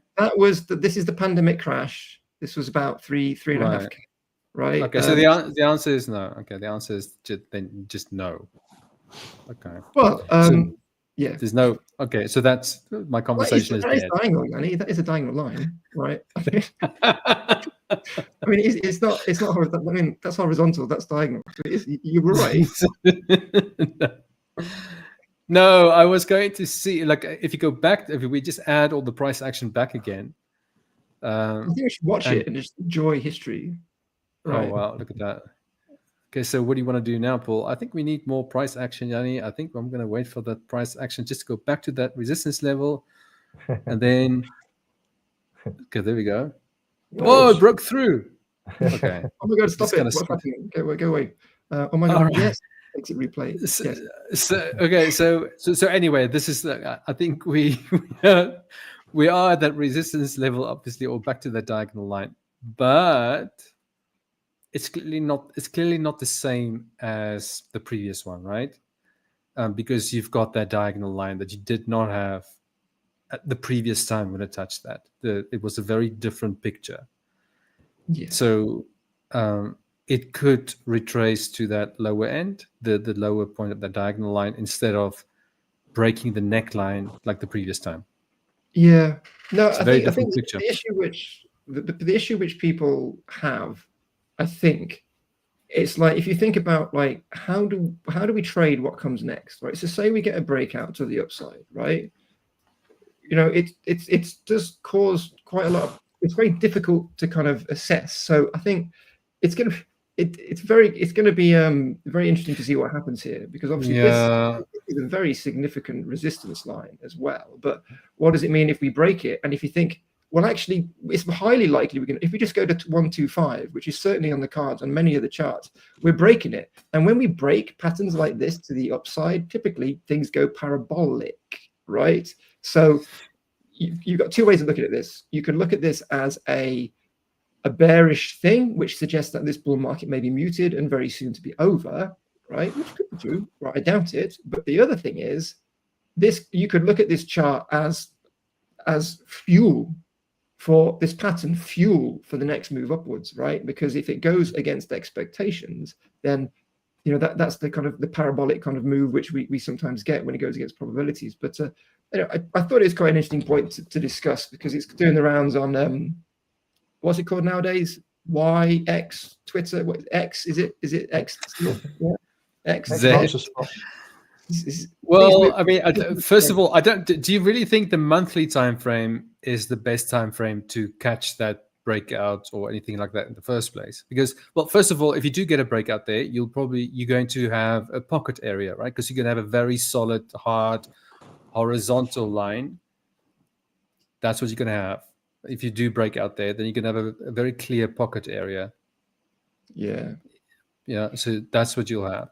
But that's on the monthly. I don't know if you're going to wait for a monthly close. You could watch Bitcoin go all the way to 150 or something, and then the month closes. I think these charts are very helpful to look. Well, not this particular one, obviously, but typically these sort of long-term timeframes are good just to figure out where to take profits. You know, on different structures. We've got many other patterns which have a wide log scale version of this will maybe reveal the truth of where we're going. If I do, let's just try it. Let's switch to log scale. This is probably going to go completely wrong. But let's just remove it. What a boring market. It's barely moving. Yeah, I know, right? Yeah. Not like Bitcoin. I don't think I can. I don't think I can do this very quickly. I need to get a bit of perspective. Yeah, I don't think that's particularly. It's just not quite sure what I'm doing. So obviously look at it from this perspective. This is so silly, but we've actually got loads of room. Right? So there's always another pattern. There's always another chart. And what I was talking about, I look at things really simply. So I'll look at a variety of different charts, and I'll be like, right, that's a bullish signal. That's the same chart on the monthly, but it's a bearish signal, and I just add them up, right? And you just see which is winning, right? And then you just look for multiple perspectives to be straightforward. So I think the problem is with the chart we were just looking at, it tends to, it's an interesting chart for conversation, which is doing the rounds. But as with most traders these days, they do stay, rather beginner traders in the crypto space, they tend to just focus on one chart, just principally, not just these big time frames, but they'll load up, I don't know, Slurf, and they'll just focus on that, and they won't look at anything else. And the important thing is to have multiple charts from multiple perspectives. And I was saying to one of my students today, you've only got 2 Bitcoin charts. You need more perspectives, right? So this is one perspective, this is one bearish perspective, and then we look at others to kind of figure out what's going on, I guess. But like the monthly is very good for for buyers, right? Buyers, key support resistance levels, and in the forex space, it's very useful to ATRs also kind of very useful there on the monthly time frame. But you don't trade of it, but you can get some valuable information from that chart. Yeah. So it is like for me, it's very important to look at the monthly, even though again, you don't necessarily make decisions based on what you see there. Yeah. You just like get the information that you can get from that. But on the Bitcoin monthly, I mean, it's an uptrend, right? And you had that pullback right to that support level. We've been there, so at the upper end of that range. It's a tricky spot. It is because on the daily it's more obvious because you add a resistance level and an uptrend, and those are the worst ones. It's much easier to trade off a support level and an uptrend. Said that like 100 times now, but it's Bitcoin really for me is like it needs to pull back really deep, or it just needs to break out, and then you got to pay close attention to a retest, and you can go to the 4-hour for that. You don't have to you don't have to wait for the monthly to pull back and give you a retest. You can look at the 4-hour if you just clearly break out and retest properly. Yeah, but I mean, I'm going to be honest. Sorry, how go on? Oh, so just comparing this last 2 months to that previous potential, that previous top we were looking at. So back then you had the correction, you had 2 green candles followed by a little red one, and then you saw the blast up to the high, which kind of failed.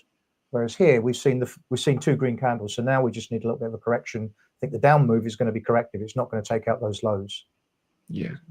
Whereas last time we had kind of 2 up, then a sideways correction, then we saw the big push higher, which ultimately failed. So weakness looks to be corrective rather than start of a reversal, I would say. I mean, but this, like, if I was seeing this this could easily take us to your 50K target, Howard, for sure. Yeah, not for a while.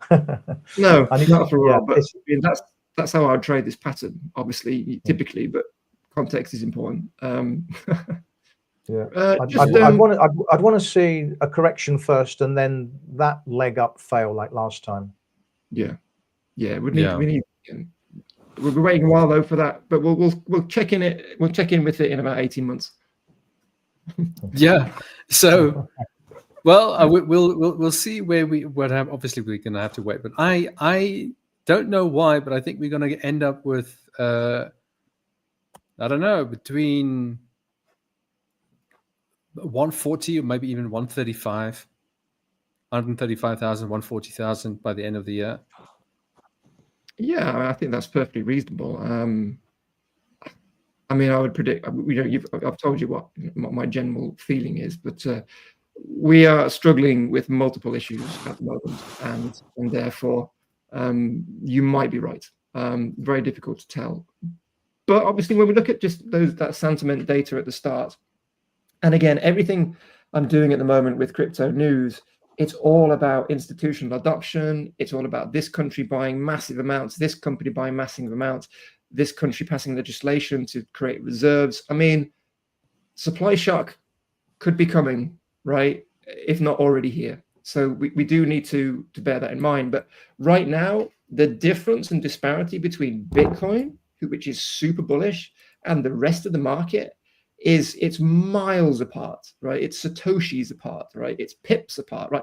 Hundreds and thousands of pips apart. And this is the problem.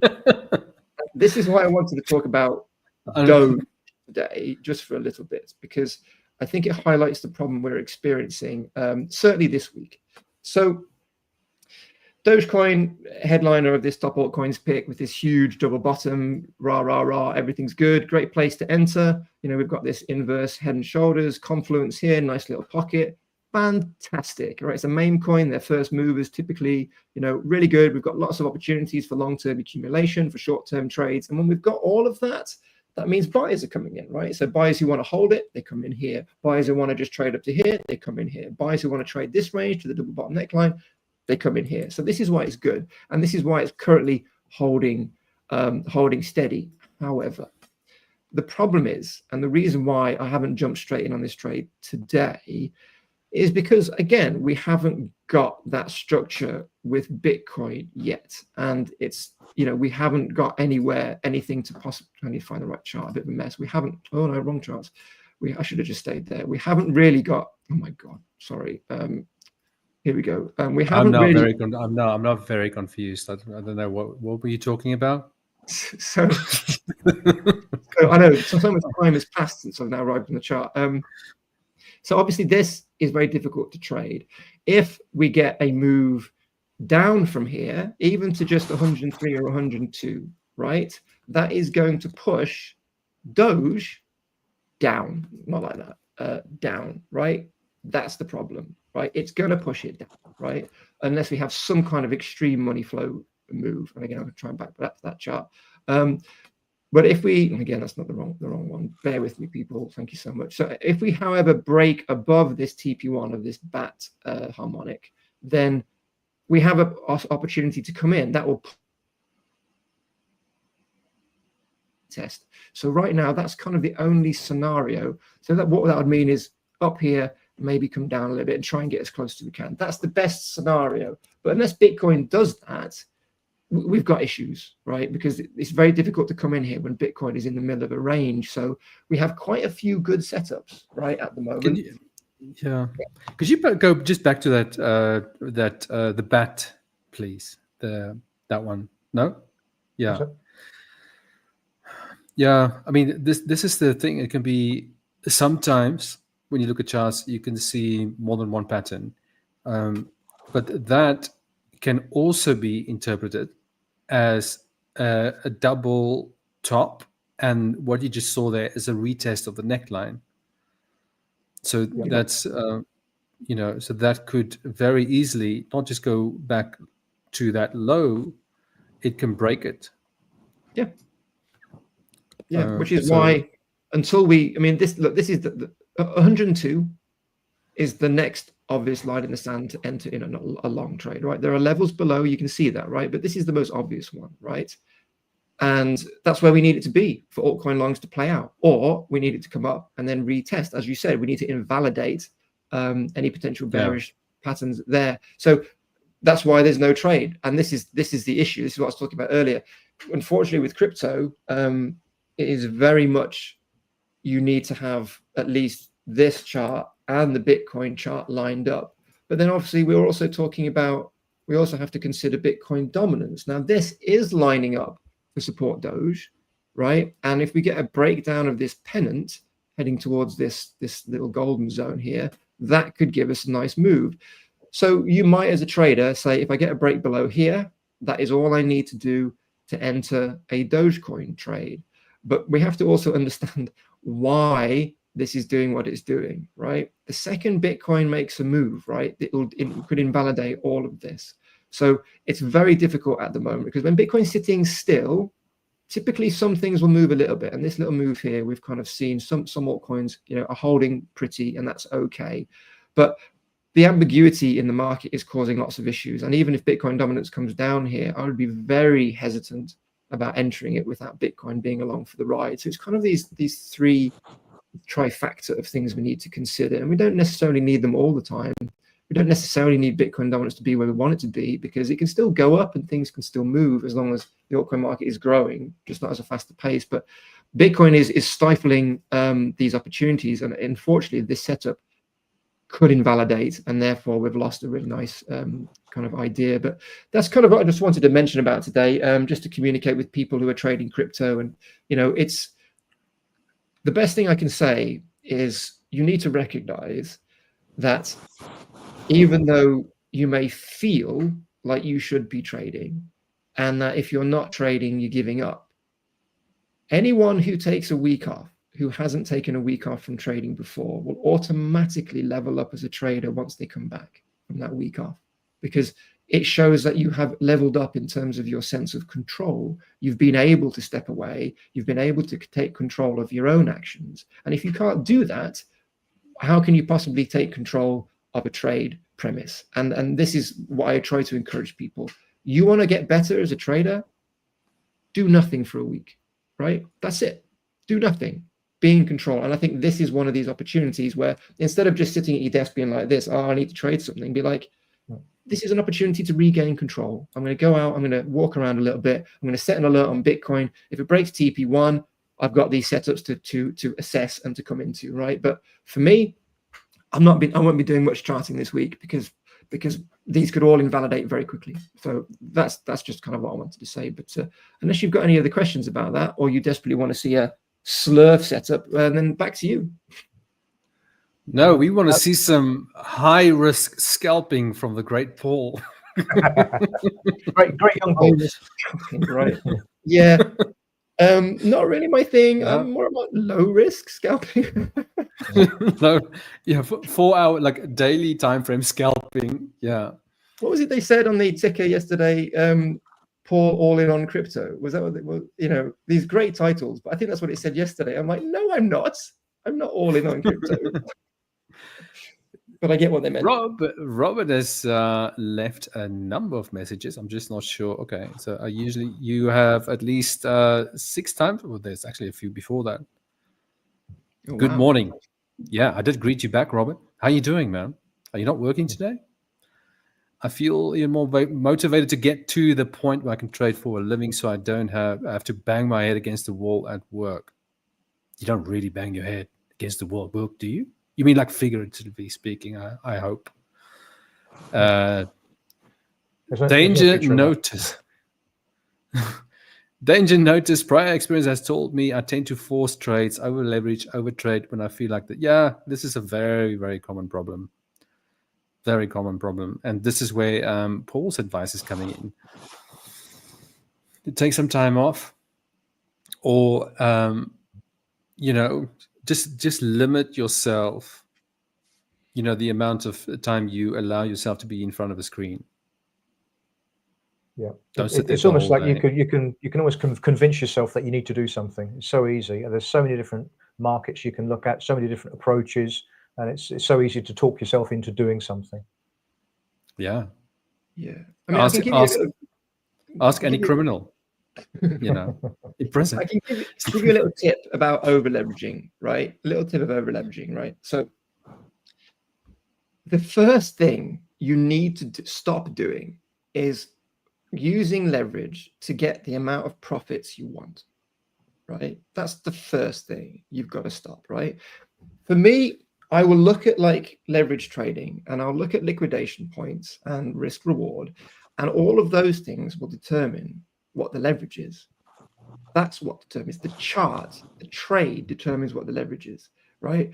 And if you approach it like this, you will be less inclined to. And what I mean by is you'll see a liquidation point and everything. You say, "Oh no, that's way too close." Right? I need my liquidation point in a place which hasn't been visited for years, right? And if you approach it that way, in the same way we approach, shielding our stop losses, then you'll stop just cranking up that leverage, right? Because no one should be really trading on. I'm going to be honest with you. Nobody should be trading with more than like 5x, right? I'm going to put it out there. No one. Now, have I traded with 20? Yes, I have. Have I been successful? Yes, I have. But you first need to establish control, right, over what your leverage positions, right, and why you're using the leverage. And if you're just like, well, if I do this, I'll get an extra $100 or an extra $1,000, then it's a mistake. So definitely, danger notice, but change the way you calculate what your leverage will be, and that will help, I think. Yeah, that's one way of doing it. The other way is you can go 1 to 500 leverage. We've got 1 to we've got, As much rope as you can, as much rope as you want. Yeah, you get. Do you if know I want like you my get? stocks- if I want to be liquidated, that's what I do. Well, I think like in the UK, because you've got different. You are your government tends to treat you like children by the looks of it. You're not allowed. They've got. I'm going No, to trade you can't now. do that. Okay, You're going to screw things up for yourself. But anyway, it's like, but the leverage there, the maximum on most forex brokers, I think, is 1 to 30. But outside, like in most other countries, except for the US, I think they also very strict on things like leverage and control and and babysit people. But the other, some brokers have like a 1 to 1,000 leverage. That's a bit crazy. How do you do that? How? 1 to 1,000. How? I don't. Well, how do you do that? I don't know. I don't think people actually use a 1 to 1,000. It can come in handy when you like if you're a scalper and you have a really tight stop and you want to risk 1%. Okay. Now, if you want to have a really tight stop and risk 1%, it means you need to trade very big, so that loss is equal to 1% of your account.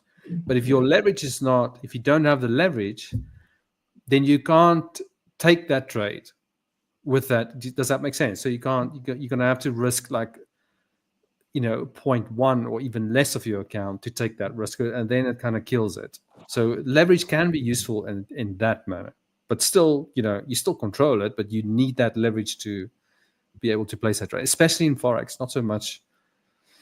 I mean, like the coins and stuff that you show, Paul, those altcoins, you've showed some really nice ones that worked out beautifully. You're not going to need 1 to 1,000 there, especially if you like focus on entries on the 4 hour, the 1 hour, daily, and so on. You don't, like you said, you don't need a lot of leverage. I know people. I do know people who have a 100x strategy, leverage strategy, and it's like that. I think I don't know what they call it, $100 100 strategy, which is $100 100x leverage sort of thing, and something like that. I don't know. And they just burn through different portions of $100 until they get one, and it makes up for the rest, right? And they go in profit. But I mean, I'm grey enough as it is, right? I don't need to do that. Yeah. I don't need to do that. Yeah.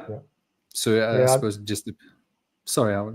Yeah, for me, I'd say, if you're looking at a trade, first thing is you decide where should the stop be technically, where should it be, and then calculate your size according to how many dollars or whatever currency you want to risk. So first thing, where should the stop be, and then determine the size according to your risk mandate, kind of thing. Yeah, totally. And then sometimes but I mean that's typically for. Well, we've already, Robert says, I used to trade with 20x leverage, and now I look back and say, how?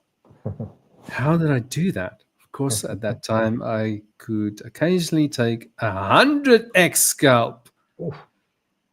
Wow. Yeah.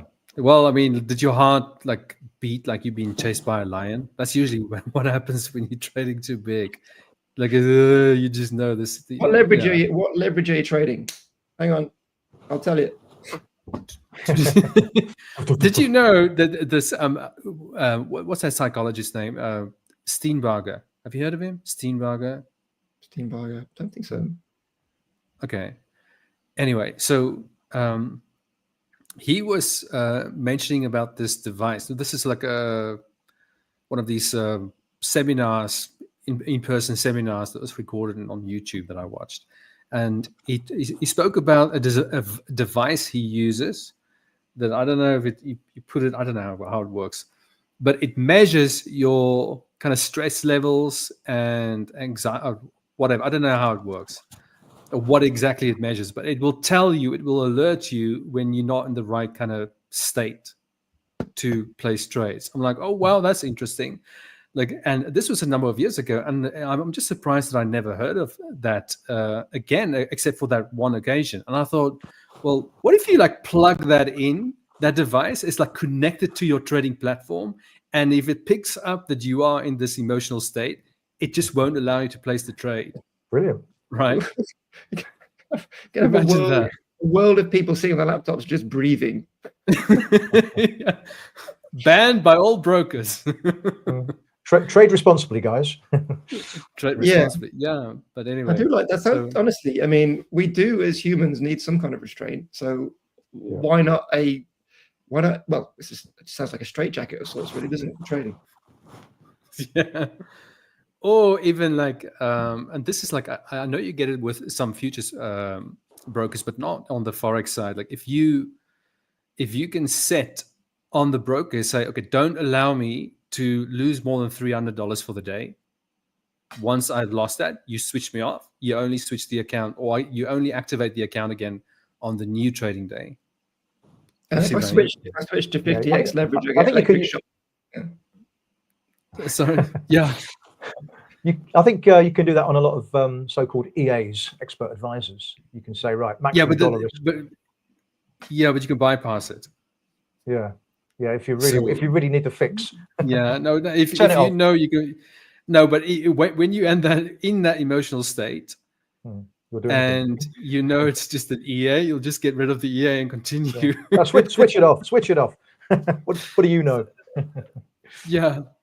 So, but anyway, those are just. I mean, I would like to think that the art of trading is all about being able to control yourself, right? And I think the future is going to be very interesting with emerging technologies, bots getting more intelligence and all kinds of things. And maybe we'll all be sitting in some kind of suit which we can program to facilitate, whatever, right? To stop us doing wrong things. But ultimately, the human condition is a paradox. We have instincts, we have abilities which can allow us to be successful, which are beyond the quantifiable, and it's achieving the balance between the two, which I think makes you successful in anything, including trading. But you can't have one without the other. So maybe we don't want to straitjacket ourselves just yet. Yeah. No. You need the ability to take risk, but to know when it's too much. Yeah. Yes, but the thing is, this is the reality, okay? Most people who start trading, it takes them a very long time. That's just a reality. And they do struggle with the things this is what led us down this conversation. It was what Robert was mentioning, right? Like over trading, and what was the other things he mentioned? There's a bunch of things, right? Not the banging the head. I don't think many people do that. No, this but it was that.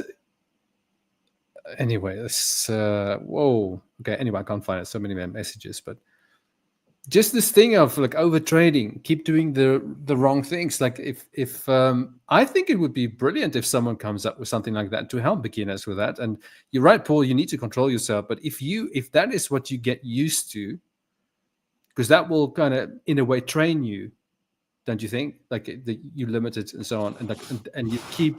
It's like. When you learn to ride a bicycle, you've got these little side wheels. Okay, eventually you don't need them anymore. That's the kind of idea. Like you have to kind of train people in a way that is like even they want to freak out and place a trade, they just physically can't do it. Oh my God, I've just had a fantastic idea. Well, you've just had the idea, right? This is amazing, right? Ola Prime is obviously, at the forefront, right? And it's doing amazing things for prop, right? But what if the challenges involved us wearing a suit, right? Right?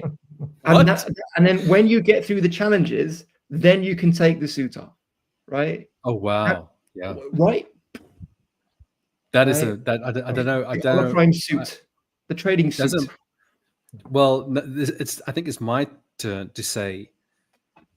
I think you're onto something. But I don't know what the hell you're talking about. We'll catch on. That's fine. Fair enough. Yeah. But anyway, okay. I guess in the absence of controlling yourself, have a sparring partner who can help control you. Tell them what you're doing. Tell them how much you're risking, and be honest, obviously. And they can hold a ruler. And they will say no more. Yes. Yeah. Or get yourself. That? Sorry, carry on. How much for that, Howard? I would like to hire you. I'll tell you no more. Yeah. Or here's another idea. Guys, if you're watching, honestly, make some notes. We've got some great ideas for you, especially if you're a beginner. You can always go to, I'm not sure if you can find this on Amazon or where you can find it actually, but get yourself one of those whips with those hooks at the end. And every time you make a mistake, A whip with a hook on the end. on the back, What? 10 whips. I'm not. Flagellation. Tell me more. Strangulation. It takes all sorts, I tell you. It's traders. It takes all sorts. Oh man. Okay. No. The other time whip. Sounds like a good idea. But honestly, the best way there is a way, and that already exists and has been used by many successful traders for a long time, and that is honestly to keep a trading journal. That's now, honestly speaking, that is probably the best way. Okay, because when you read through it, it's just gonna stand. Everything is just gonna stand out for you, and it will. Well, you spoke about this before, but it honestly is just. And by the way, you'll also identify your top plays, like what's your playbook. It will be very clear, right? Clean price action, however you trade. I don't know. Do you trade fair value gaps? That's not really my thing. It's not something I ever looked at, to be honest. On occasion. But if that's your thing, then then you're gonna have to figure out like which ones, or I don't know. I don't even know how to kind of start because I don't trade it. But because I think you can probably identify like 100 on the chart. Like which one do you target? That you see what I mean? Those kind of details, and a journal will definitely guide you in the right direction for sure. That would be my best advice. The other ideas are also great. Yeah, but look, okay. Firstly, fair value gaps, right? You got loads of gaps in this space, right? Cut it, use a GAN box or something, cut it in half, and it's the lower ones which you want to pay attention to. So that's generally the rule. But the problem is with journaling, right? We're trying to get Gen Z, right, to journal.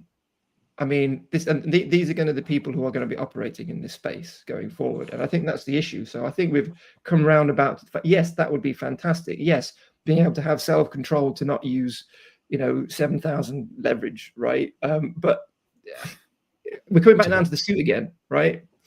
So we are fine. We would be fine journaling, right? Because perhaps we grew up with a pencil in hand, right? Or using a spreadsheet, right? It's slightly different now, I think. But so it's always trying to find how do we make everything trading accessible to a different generation, which when I say journaling probably doesn't know what we're talking about. So But that's almost, to me, like when someone doesn't want to journal, I almost feel like they really they don't really respect the craft as much as they really should. This is not easy. And you're gonna have to put in work, right? You're gonna have to put in a lot of work before you get. And even when you do get to the point of being profitable, it doesn't become easier. You just become better at handling different situations, right? It's still difficult. You still look at things and go, oh, it could do this, or I don't know what's going to happen now. And that never goes away, right? It's always going to be that random unknown element. It just never goes away, but you need to become better as a trader. So and that's very difficult to do. So you're going to have to do that journaling part. You're going to have to do the things that nobody wants to do, Hard yards. But if you think you're just going to pitch up, open the chart and go, well, that's going up, let me buy. That's the show up and trade kind of mentality. That is not going to work, right? So take it seriously because it is difficult. Put in the hard yards, like Howard said, for sure. Yeah. I mean, the problem in the crypto space is that. I mean, it's a bit more. I think it's the present. The forex space is slightly different, but in the crypto space, it's the hype-driven side of it. It is presented as buy here, sell here. It's easy. Look at my Lambo over my shoulder, right? And that's it. And the reality is so disjointed. And at the moment, I'm happy to say that one of the issues that the challenges of launching a new crypto product, which is essentially focused on the sort of proper trading practice. It's like we need to, how do we sell that to people who don't recognize this type of billboard, right? And it's an issue. So, you know, how do we get these people to journal? How do we get these people to look at it like this? And for every student I have which is fully committed, I have one which just trails off, right? Because it's too disciplined for him or them or her. So, you know, it's challenging. Yeah. Instant Yes, it is. gratification. Yeah. Yes, Well, exactly. It's not about about that, and that. people need to learn that for sure. Yes. So on that high note, we have sadly come to an end of the session. Howard, it was great to see you again, man. And Hey, Paul, it's great. always great to see you. Always. And Robert, everybody else watching, thanks for watching. The next session will start in half an hour from now. But from us, good evening, safe trading. Wait for the clean setups. Keep a journal. Do the hard work. And use 100 leverage. Or 1,000 if it's available. All right, guys. Have a Take good care. one. See you next Cheers. time. Bye. Bye.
Michael, how are you, my friend? Hey, what's up, Sam? I am amazing. Good day. You know, it's just more of You the got- more of the same. Smashing it lately. You got that smile on your face, so I know you've done well today. Yeah. We've just been Yeah, it on was a working good out. day. It was a good day for me as well. So I see. Let's I wait see for you got Eamon. the green on in the back. Yeah, got the blue exactly. Expect it. But As we'll wait for Eamon. Hopefully, he can make it a hat trick, and he has a good day too. Who knows? Yes. We have a comment as well from BD Week. I'm not going to say the whole thing. His username has a word that I don't think I should say, but he goes, "I want to learn." Well, I'm just going to call you BD from now on. BD, you're at the right place. We're just waiting for our last coach, Eamon. He's running a little bit late. Maybe he's got some technical difficulties. Who knows? But then we'll get the show on the road. We're going to go through some of our trades today and hopefully do some live trading. We've been pretty good at actually executing trades on these sessions. Doing a session. Yeah. So fingers crossed. I'm sure one of us out of us three will have a trade. But you know what? In fact, while we wait for Eamon, Okay. I will pull up the charts because mine took 2 trades. In fact, I probably need to look at my MT5 to see exactly where I entered because I for the life of me, I don't think I can actually remember. But so we have had a ranging market. It's it is what it is. But essentially, the trade I took was okay. So you can kind of see it now, but my trade looked like this. This was the trade I took. Kind of got out there somewhere. That was the trade I took today. I did actually. The first trade I took was actually a losing trade, but it was a very small loss. I noticed my mistake pretty quick and then instantly flipped it. So the moment I got out, I got back in. I just need to check if Eamon has come in yet. Nope. Okay. But yeah, so what happened? Well, these boxes here, these were gaps in volume. They're not anymore. They've been filled. But at the time, and believe it or not, this was actually a pre-market. I didn't trade. I didn't trade on the US Open. I actually traded half an hour before the US market because I saw the opportunity and I thought this is a nice opportunity. I'm going to jump in. So essentially, what I saw. So I actually did something that I don't usually do, but we were hovering around this gap here, and I was I didn't know whether it's going to go up or down because the news that broke earlier was quite negative. Let me just double check if Eamon's in yet. He's not in yet. I'll have to drop him a message, see what's going on. He's had a few difficulties.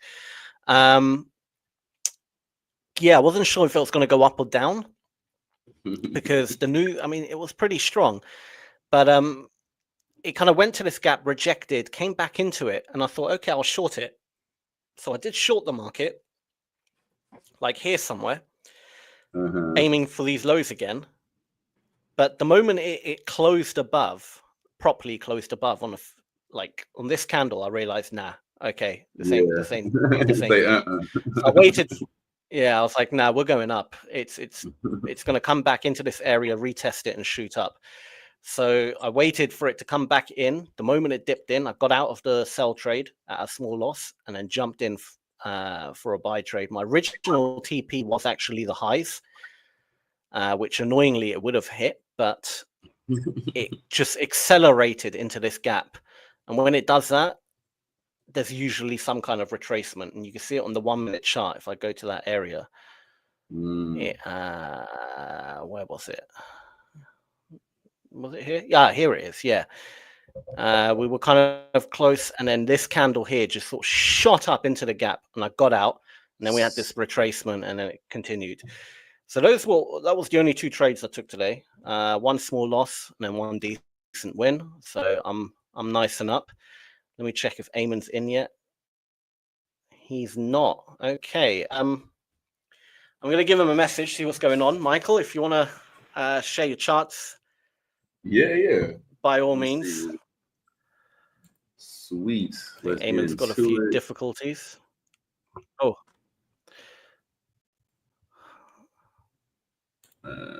Okay, cool. Sweet. So I took 2 trades today as well, just like you. And both of them were on. First of all, I'm still in both of these, and I'm up. I took USD JPY short today, and then I also took USD CHF short today as well. So if you can check out my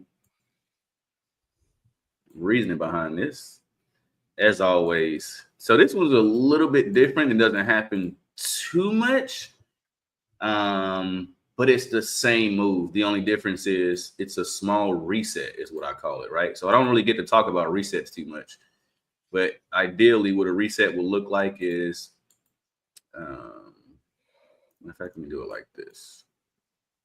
I'm gonna just scoot this over. So for me, the perfect market maker structure would be something like this, right? Break, retest, break, retest, boom, boom, boom, right? So this is ideally what it should look like. And this is like a picture perfect market structure. However, these are the markets. So there's no such thing as picture perfect, not every time. So you have to sometimes just be mindful that it's not going to look the exact same way, right? So sometimes what will happen is it'll look something like this. You know, let me start it from down here because I have to draw it another way. So it'll look something like this, right? So the M, right? Then you got the break, you got the retest. And let's say this might come back down and do it this way, right? Looks a little bit funny, but it's kind of the same, right? So you got the peak here, you got the peak low here, and then on this one you have the peak, right? Just how you did in this one. The only difference is when this one broke and retested, yeah, it went down, but it what we call reset. So it reset it in this zone here, right? Because the question would be, well, if this is the market maker cycle, like why doesn't it do that every single time? Majority of the time it does. Like this is the cycle, but every now and then or sometimes it resets, right? So it'll make the M, it'll make the W, and then actually go the other way, right? So it's kind of hard to catch these sometimes, but as I always say, what's the most important thing is to know where you are in the cycle. And me, being the professional that I am, I can easily see this for the most part because it typically happens off the 800 EMA, right? Yeah. So we got this 5,200 cross here, right? The next expected move is this M structure or M pattern or half a bat pattern in this case off this 200 EMA, right? And it runs down.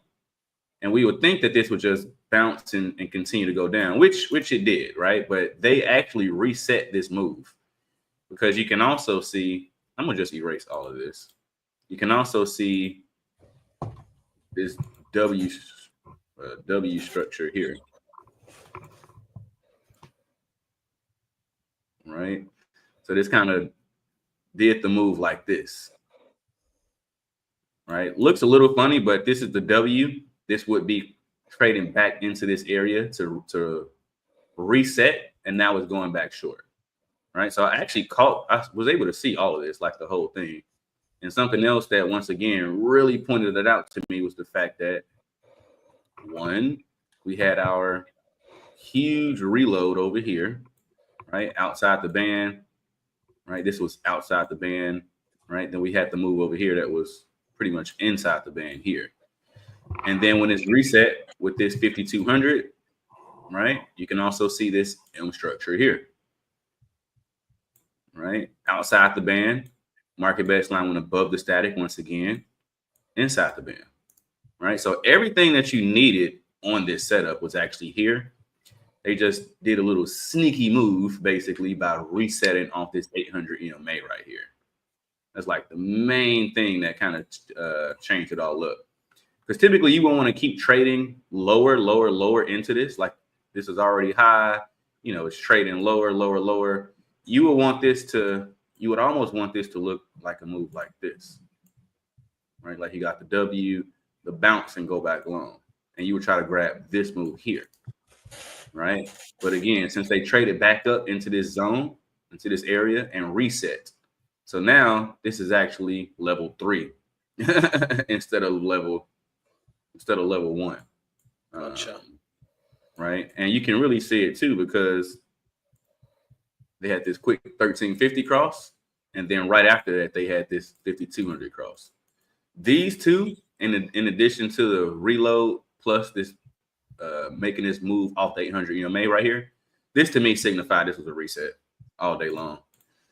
So I really smashed this trade, guys. like just this was just gorgeous. And it's the same move that happened on both. Right. Once we got this M structure, this shift candle, as you can kind of see here, it was all the way up here. And just look at this. There's no wicks at the top of this candle and very little at the bottom. This was all the way up here, nearly at the highs, and closed below all of this. One solid move to close below 3 EMAs, the 13, the 200, and the 50. Smashed it. Right. So as soon as this closed, I was in it. I grabbed this move right here. Obviously, stops went above all of this madness, below the highest swing. Very safe stop above the ADR from yesterday. Now, I had 2 targets. When they're really close like this is the ADR low. And then here is the like the low, the even lower. So this is the ADR low, and this is the actual low. So I was actually targeting both these areas. And I moved my stop loss up a little bit. It's actually right here. If it comes back here, you can have this. I'll just take the profit from here. And a lot of times when it's really close, like the ADR and then the low, it'll end up just go ahead and continue to go. So I don't mind holding on to it. So up pretty decent on this setup actually. Now I think I might have mentioned to you guys before that if I take 2 trades in one day, I don't put my full position on both of them. I'll split it up. So yeah. I smashed these trades, but I didn't put a full position on both. I only put a half on USD JPY. And then if you look at USD CHF, I put my other half on this one. But same exact move, really, guys. Same move. This almost looks deadly the same, like nearly the same exact setup. Right? 5200 cross. You got this shoulder, head, lower, ugly shoulder type of deal, right? And again, they reset right here off of this, right? Next move, come back, make the W, drop, right? Outside the band here, inside the band, market baseline is above the static, it's pointing down for the reload. Everything about this was nearly picture perfect. Take this off. Same exact thing though, right? You got this M structure out. And again, you can always tell that this is what I would call outside structures, because you look down at the TDI, you see this RSI line is outside of this Bollinger Band. Outside the band, right? This nearly came to the same exact place. Leg 1, leg 2, same exact place. But if you look over here, leg 1, leg 2 is down. And it's also inside the band, unlike this one over here that's outside the band. Right, so as soon as this come on out, close this same exact candle, I was all over it. Grab this trade right here. Stops again go above all of this previous structure. Super safe stop. As you see, even this didn't even touch that area. Ideally, you would think this is the highest point that it can go. Right, so stops above here.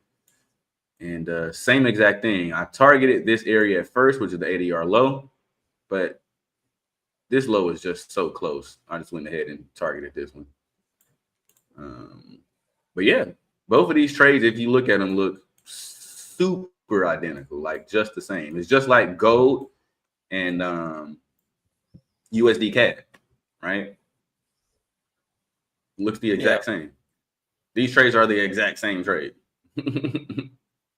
Nice. Very nice. Right. So just being able to Awesome. identify this is super, super, super paramount. So these were the only two that I took today, which again, I'm still in these, just waiting for them to make that last little push lower. If it comes back a little bit closer around here, I'm gonna just go ahead and close it. And I'm moving I'm trailing my stop, obviously. I got in all the way up here, right? If price comes anywhere around this area, like if this just jumps up, I'll just take this off. I'm done for it. Because typically I would just target the ADR low, but again, when they're this close together, a lot of the times I'll see that they'll just go ahead and go to this next support area. So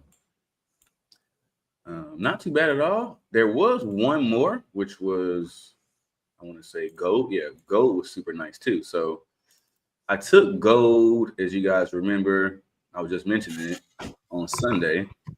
I took gold right here going long.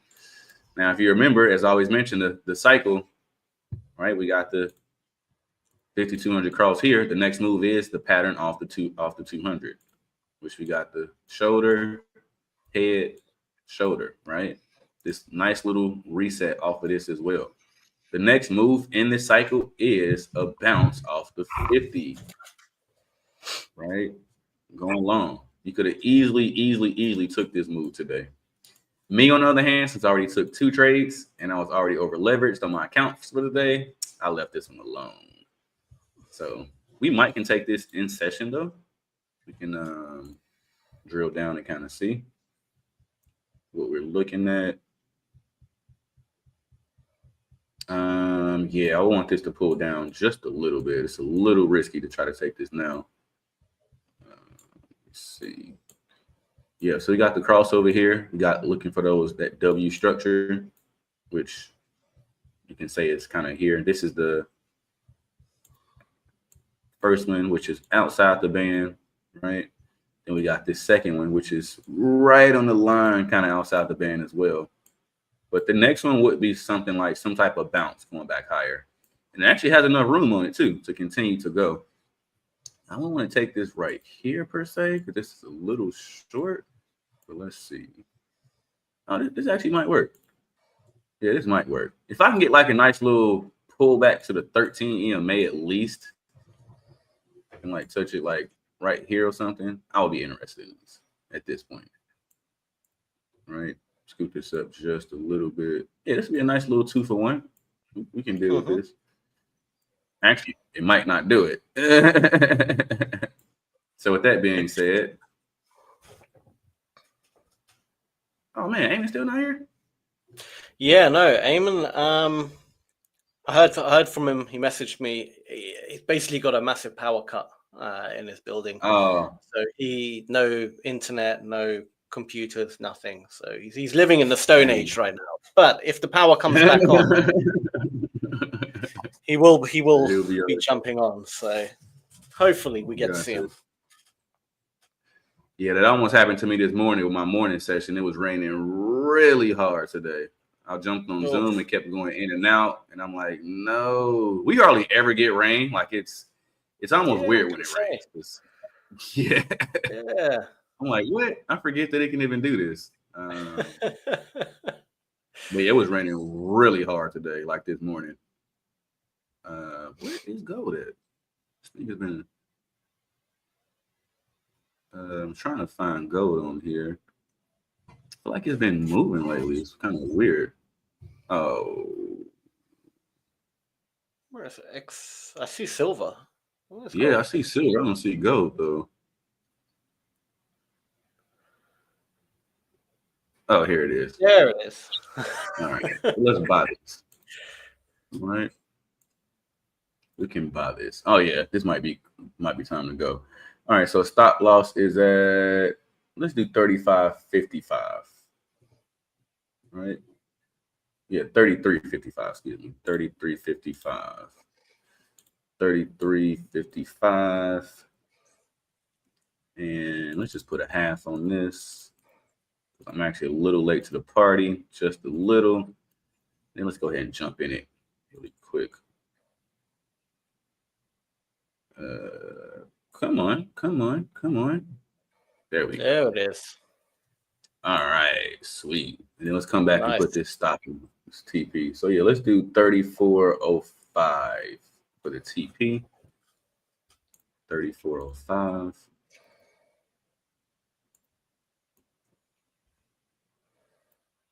$34.05.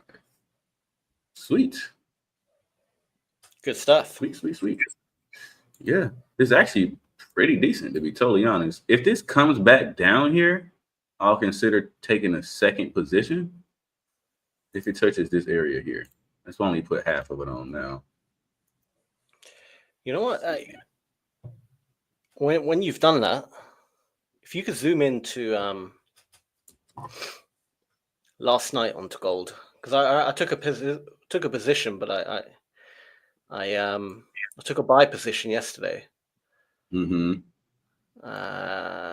Were you in the session? No, I think it was with Howard. I'll show that afterwards then, because I actually don't know what happened with that. I closed out before, I closed out in like slight profit, but I can't actually remember. I actually don't know what happened because I haven't looked at gold today. So, but looks of it, it looks like a buy was probably a good shout because it went up nice. Oh yeah. Nicely.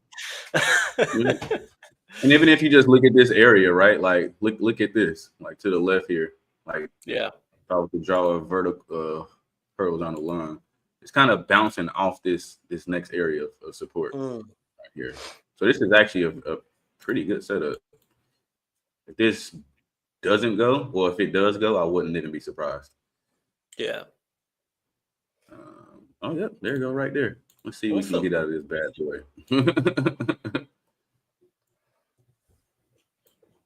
Sweet.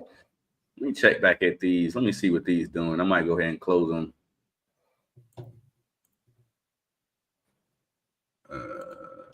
It's looking nice, that trade. I mean, it's looking very nice. I'm gonna go ahead and close these. Actually, I don't want any mess.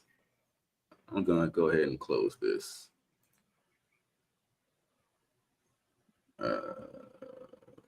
Nice. And I need to stop sharing really quick so I can close the rest of these.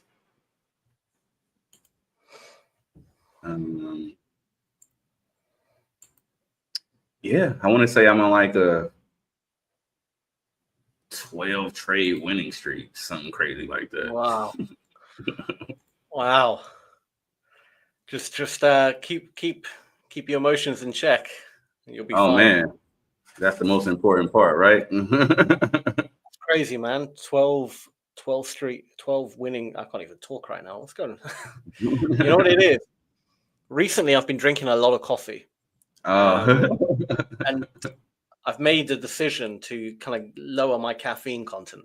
Yeah. So I've only had 2 coffees today, and it feels like I've had 0 coffee. So I do apologize to the viewers. I'm going to be a bit slow today, but that's just how it is, unfortunately. I'm on a detox. Let's go to gold. So I did take a. Oh yeah! Oh, I got very lucky. Yeah, that worked out. I mean, like I said, I did close it. I closed it when it was in this box area here before market closed. But if I didn't close it and held it, yeah, that worked out quite nicely. But it would have been, from one day to the other. But man, see, and this is the thing why the market can be. This is why I hate gold, right? This is why I hate trading gold, because it does stuff like this, right? You could get a good entry, good price, everything's fine, goes your way, and then it will just randomly. Imagine my take profit was like that, right? Just imagine that I set my take profit there. I mean, you would just like, no, please don't do this. Exactly. You get fed up when gold does stuff like that. Like, why? There's no need for that. It didn't have to randomly spike down and just take everyone out and then go up. Like, No, it's This is why I definitely one of hate those it. pairs where it ranges pretty tough sometimes. It's like, man, you can't over leverage on that thing at all. It will take you out and quick. Yeah. With gold, you got to treat it. You got to be so skitty with gold. Treat it like at any moment it wants to bite your hand off. You know, be very Right. cautious. Keep the risk low. Don't play around with gold. Right. But it does move, to be fair. It does move. I mean, if you're on the right side with gold, I mean, like just look at these 3 candles here. 1, 2, 3. I mean, that's just beautiful, right? 45 minutes. If you just say hypothetically you caught it perfectly, right? 45 minutes it moved, 324 points. What I mean, that's so good, man. Like it just moves. Like you can't get that on euro, US dollar, or like it. So I get why people like it, but at the same time, it could do that, but in the opposite way. And do you know what I mean? If you don't have risk management, gold is one of those instruments. It can wipe out your account balance in one trade if you A, do not set a stop loss, and B, don't have proper risk management. I mean, gold will eat you up. It'll humble you. Yes, that thing will humble you easily. Yeah. Crazy. But I don't see any trade really on gold at this moment in time. Let me go through some of the pairs, see if there's anything I can spot for this session. Maybe a small scalp. This is the thing. Every time we come to this session, right? Like the 2 sessions before us, everything moves nicely. We get to our session and it's like this. It's like, I'm come not on, surprised. man. Give me something. I'm not surprised.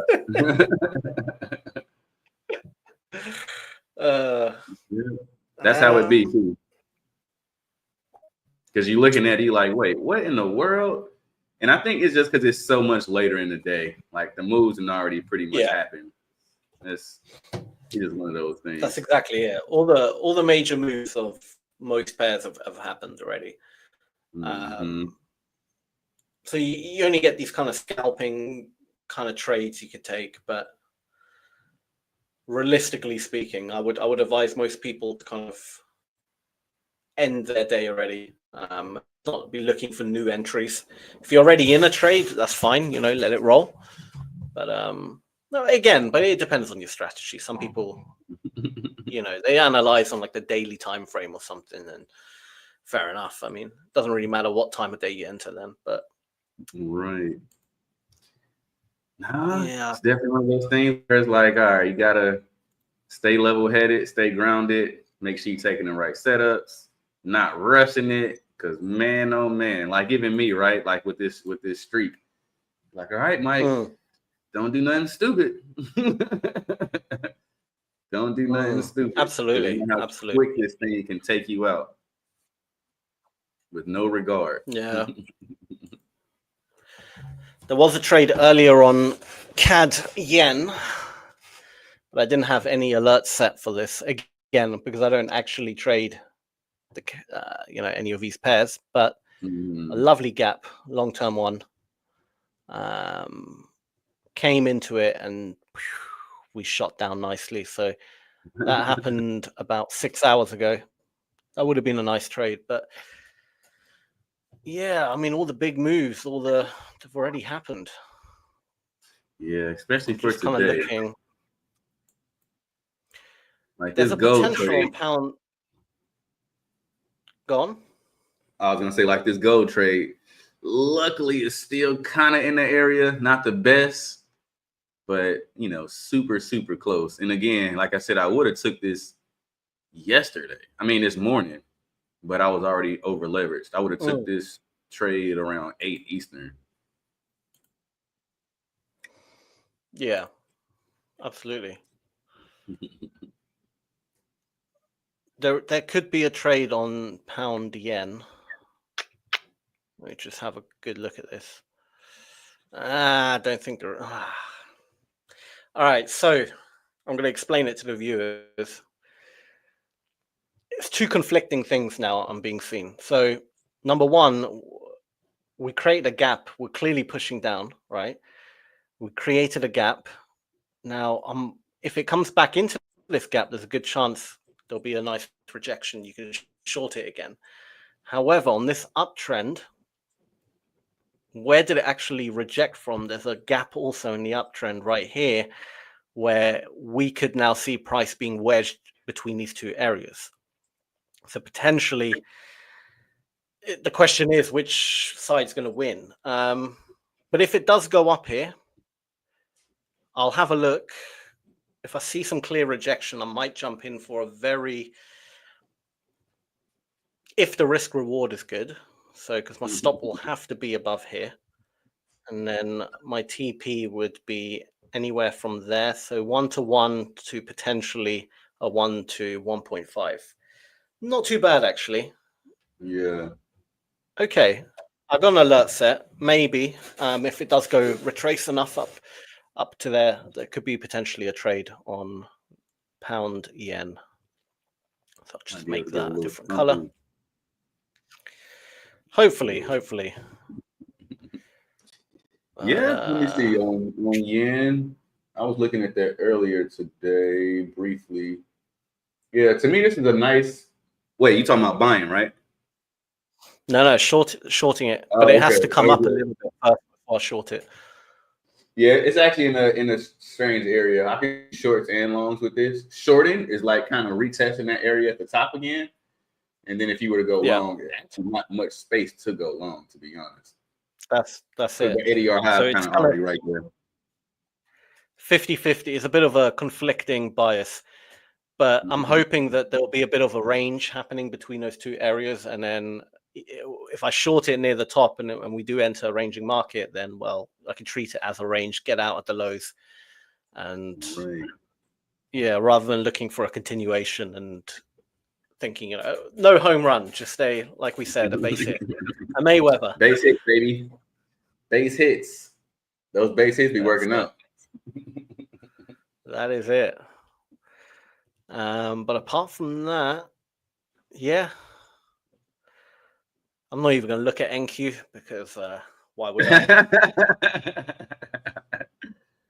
Don't worry, I won't tell Amy if you do. That's right, you can't even watch us. We have no electricity. Eamon's lighting candles right now. Like, no, I missed the session. But yeah, there's nothing on ES as well. We had a very boring day, just kind of sideways. I mean, a perfect range. I mean, look how nicely it's been respecting. Yeah. There technically as well, and then it went back up. And how many times? 1, 2, 3, 4, 5, 6, 7. 7 times you could have potentially bought, sold. Obviously, you wouldn't do that because that's very rare that it's that beautiful and that perfect. But definitely a ranging market. Until it breaks out the range, there's really not much I can do. Because this gap here is just is a lie at this point. In a ranging market, gaps don't work. Ignore them. If you see a gap in a ranging market, ignore it. It's just going to blow right through. It's never going to do anything. So it has to be. Doesn't have to be like perfect trending structure or anything, but it has to be. It can't be a range basically. And a gap will work if it's at the top or the bottom of a range. But then you could argue, like, say there was a gap like here, right? Then you would see it would keep rejecting it. That's fine. But in the middle of a range, nah. It's pointless. You got to be on definitely one of the sides because they've already collected all of those orders on both sides. So in the middle, that's nothing. It's nothing there. I see Robert said, dang, Sam was like, turn off his power so he can't market make today. This is why the market is so slow. Eamon's market maker, I don't know even what you call it, it's been turned off. We've got no more news coming out for today. I thought maybe something? Is anything people waiting for? No. Tomorrow, we've got unemployment claims. That's going to be not bad. I could have sworn we had. Oh no, we had NFP earlier today, didn't we? Yeah, we did. No, never. Oh no, ADP, Yeah, that's Friday. non-farm Friday, employment yeah. change. Yeah, no, I was going to say. I was like, You had me wondering, like, wait, I knew what's today? non-farm something, non-farm something, but not non-farm payroll. Okay, non-farm employment change. So mini NFP, baby NFP, but still it affected the market when it did come out, caused this nice little push down. But ultimately, we might be. Are we going to break the range? Who knows? I don't know about you, but I hate trading a ranging market. I don't know why. I can't. I nearly can't. Like, it's, for me, that's not how my process works. Like, I'm not it just doesn't work well. Because again, like for me, it needs to be breaking and retesting, not chopping in the same area. If that makes sense. That's it. Yeah. Break out of this area, retest that area, and then I can be on it. But in the range, no, it's nothing there. It's like chop city. Yeah. And this is the thing, like what I like, the reason I love the volume profile tool as well so much, because it kind of gives me a clear kind of area, right? And also I know like the size of that area roughly. Like I know where the volume drops off, where it increases. So I kind of know if it goes below or above that area, like you're right or wrong. Do you know what I mean? Right. I have like a clear kind of, because the thing about like using just wicks as like putting your stop loss is that 99% of traders do the same thing, right? If they enter short here, all their stops are going to be like slightly above the wick, right? Yeah. And that's where the liquidity then will sit. Whereas, I mean, it's not like you kind of don't have, you can argue, do you put it a few pips above? Do you put it quite a bit above in order to avoid any liquidity or stop hunts? But then, if you do that, when you do get stopped out, like at some point, it's not a stop hunt. You're actually, the market is actually going that direction. It's not a fake breakout or anything. So it starts becoming a bit kind of muddy. But I love the volume profile tool because say I enter like on it, right? Say I bought on it. I know I am ultimately wrong if we go below that area. Like there's no kind of, I have like a fixed area that I know. Yeah. Like, don't get me wrong. Very occasionally it might wick or something, or it might just break it a little bit. Like, like that, but it will still kind of hold, right? Because for the most part, it'll still hold or it'll break through. But if it breaks through, it's broken through. Like it won't mess about, like no, I agree. You can see like in these areas when it rejects, like it will reject. If it breaks through, like that's it. It's done. It's not coming back. It's not going to come back below it. It's not going to. So, like if you shorted it again here, right, and you were wrong, like you're wrong. You have a predefined limit where like you are wrong, and that's fine. Like you're going to be wrong. Like there's going to be times where it's going to fail, but it's not like kind of questionable whether, should I? Like if you just used a wick or like the last high, and then you'd be like, okay, so there was a high here. Do I put it a few pips above? Like you can have much tighter stops and kind of know when you're going to be wrong based on that. So yeah, I love the volume profile. Maybe one of those reasons, yeah. Yeah, that's good. But sadly, I mean, yesterday, accept it when you're wrong quick. Say that again, sir? I said just in accepting it when it's wrong, like quick, right? Like especially those traders who I feel like move their stops and like, I'm gonna give it a little bit more breathing room. I used to do that right at the beginning. I did the same thing, right? I think we all did at some point. To be fair, like that was a thing. at some Yeah. point. But my, And it's like, that no was matter probably what, it never worked out. No matter what, it just didn't work.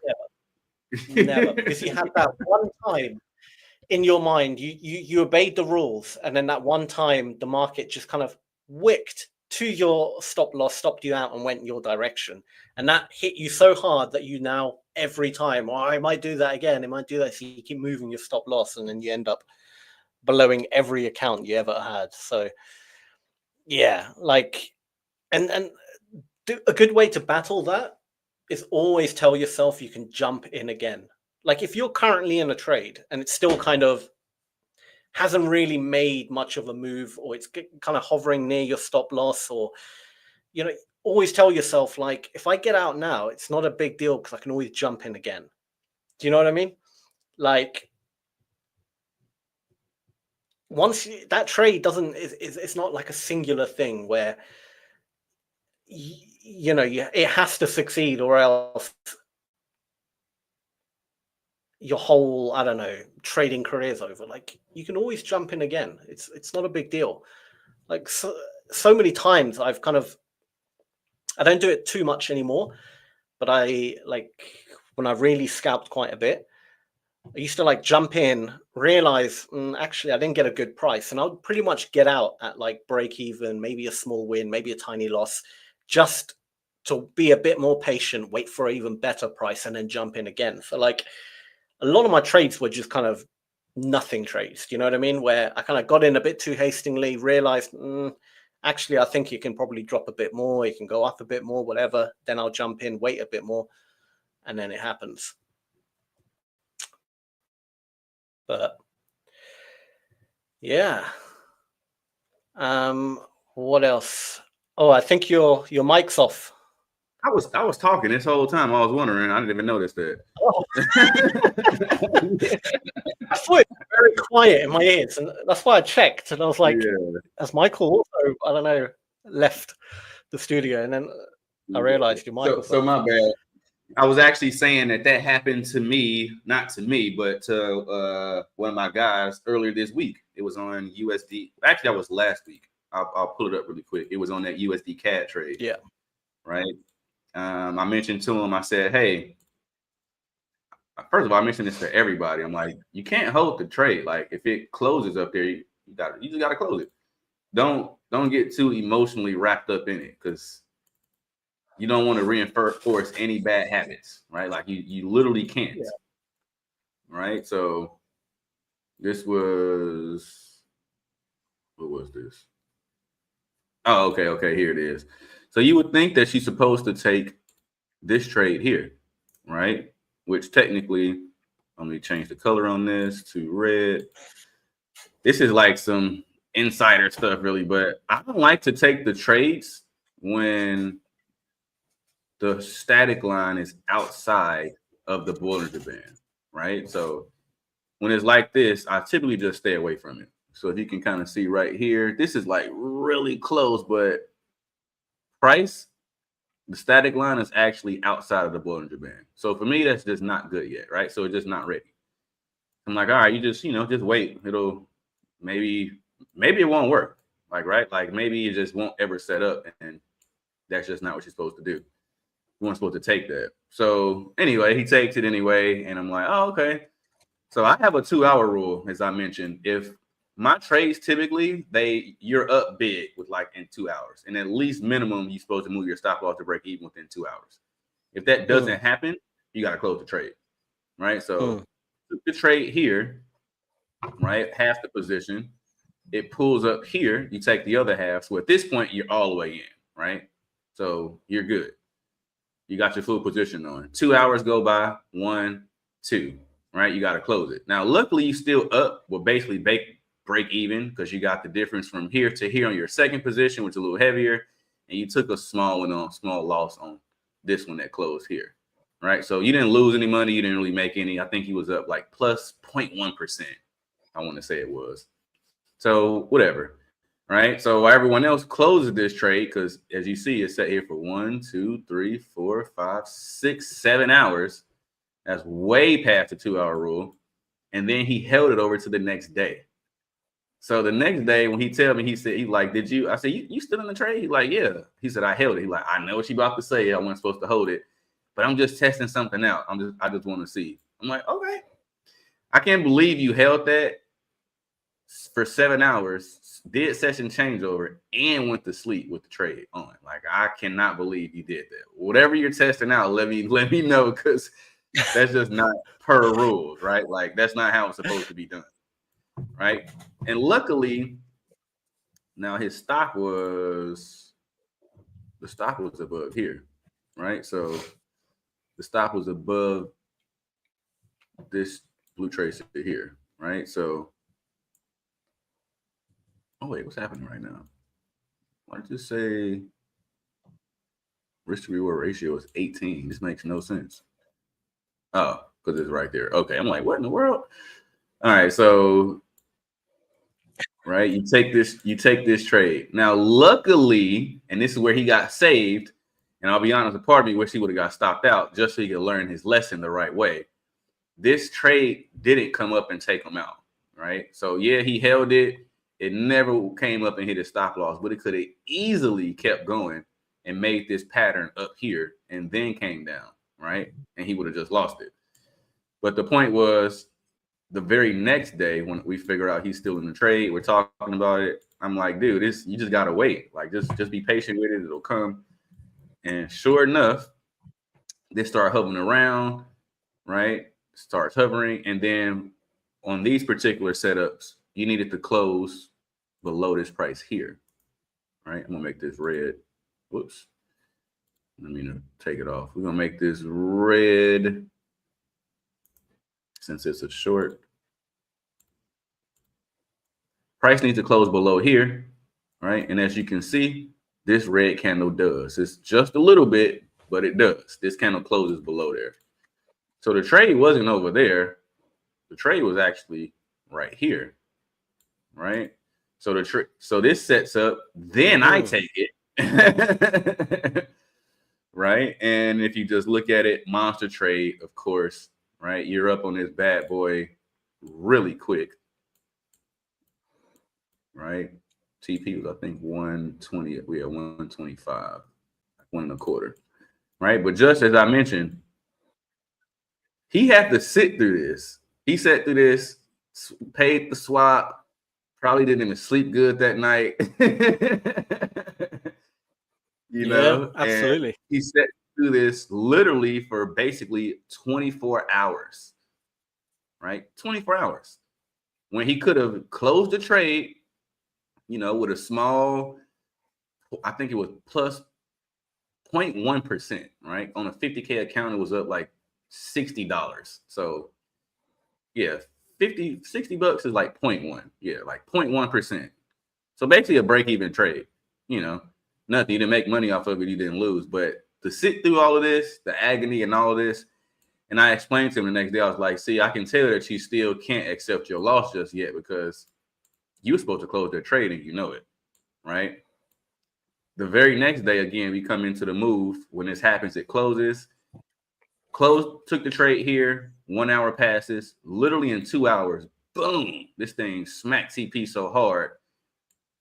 You know, we hitting TP in 2 hours and you sat 24 hours with the agony and everything because you couldn't take your loss like a big boy. Just close it.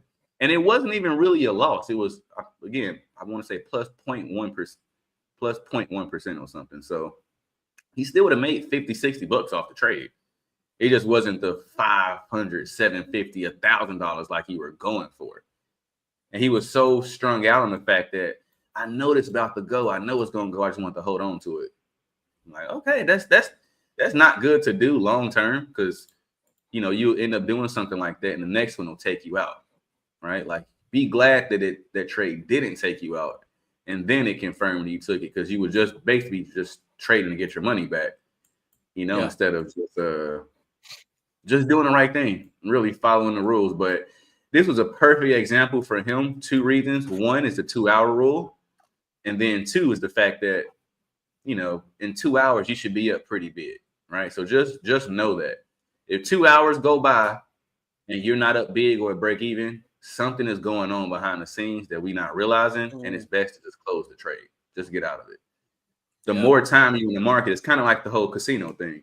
You know, like the longer you're actually in there, the higher your chance of losing your money. So the goal is to get in and out as fast as you can, right? Or at least be at break even. If you're at break even, that's totally fine. You don't have any risk on the table, so that don't mean anything. But don't hold the trades, especially when you know that you're not supposed to be in it. You know, but we had a whole deep conversation about it, and I said all of that to say, basically, piggybacking off what you said is, bro, you can always just jump back in. Like it's fine. Just close the trade, jump back in when it's ready. Because the one thing you don't want to be doing is sitting in this while it's going against you and thinking that, you know, it's gonna go like, oh no, this has to go. No, it doesn't. It doesn't have to do anything. Right? Yeah. But that's where 100%. our expertise level differs at, right? Because I taught him everything he knows. See, that's my number 2 in everything we do. Trade in the mornings, that's my guy. But it's this small little piece where I'm like, why would you do that? Like, you know what she's supposed to be doing, and yet you just went against it in the first place. You know, he's a little bit in profit. He took a lot of these trades too. So he's like, you know, I got a few dollars to throw at it. No. Don't think of it like that. Don't think of it like that. 100%. Yeah, you're right, man. You're absolutely right with a lot of it. I mean, it comes down to just these basic, and it's the way you kind of view stuff. Like I did an interview with one of our traders, one of our funded traders, Melvin. Did another interview with him just recently. It will come out soon on YouTube. And you know, he said, and I found this to be so true, because he was a scalper as well, right? And he said, he was basically talking about like base hits, like how his psychology is when it comes to trading. When he's up a certain amount, he doesn't get greedy. He takes that money because he views it not as like, oh, I'm gonna make, you know, this is gonna, I don't know, make me a millionaire or something. He views it as like, this is gonna pay my gas bill. That trade's paying my gas bill. Take it. Do you know what I mean? Like, he's happy with just the small steps. You know, he's not looking for these massive, ridiculous trades, and he's doing so well because they all accumulate. Do you know what I mean? Like, it adds up. It really does. You don't need to have the best of the biggest, perfect trades all the time in order to be a good trader. Like, you don't. Yeah, I think I might have mentioned to you and Amy once that I've passed prop firms with break-even trades. Like, I mean, with taking partials and break-evens, right? Like pluses. Like, yeah, it took longer, but who cares? That you're not trying to pass this thing tomorrow. You're trying to pass it, right? Like, it doesn't matter how long it really takes. As long as you're following everything the right way, it will happen, right? Yeah. Because again, it's crazy. Like, right? Sometimes it's like, man, I'm like, 7%. I can't believe I'm 7%. Sorry. Look who's here. Amen. Oh, amen. Sorry, guys. You've come from the caveman days of lighting candles. I lost electricity. Like it's been now 3 hours, and finally it's back. Man, well, I know that feeling. Waiting for the power to come back on. Yeah. Good to have you here, Amen. Thank you. I'm only joking. That was me. You see, Michael, he's doing all this because of ES. All those. I'm joking. I'll keep you here. To all our Prime management, please make Michael the host, please.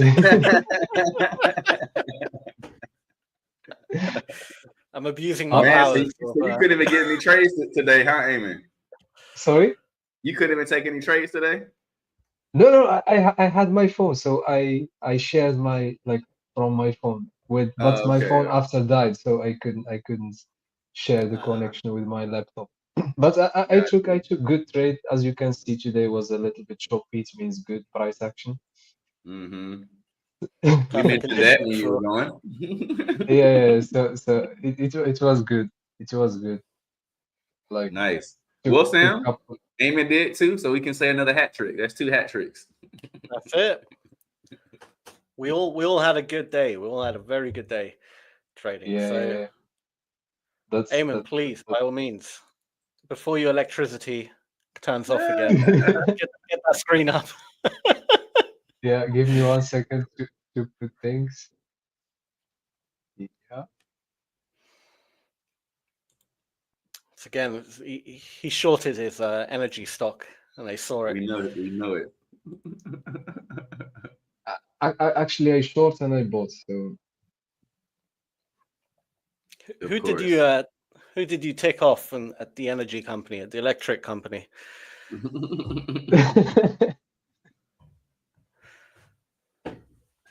All right, you're up. yeah. Let's get started. So on yesterday's session, broke. Okay. So on yesterday's session, if you remember, Sam, I took a short based Yes. on this supply right here. So to be honest, I was more bearish like at the opening, but when I checked the calendar, we had a lot of things going on. So we had news at I think 8:30. We had news at 9:45. We had news at 10. So there was a lot of red folder news. So to be honest, like I was expecting like a sort of, let's say, sort of choppiness, but I was more into short in the market than long. So when we open up, when the market opened, so we respected this demand here. You can see we took this previous low, close green, we had the continuation, and we had this big candle, but respecting the demand.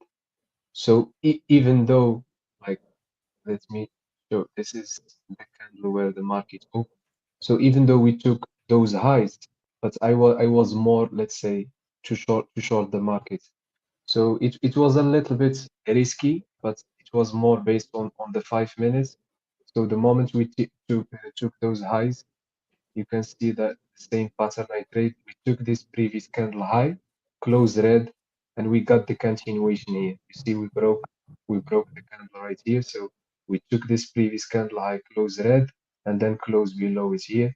So in the retest, I took a short, but I it's not I forgot, but it was the moment, it was the news. Mm.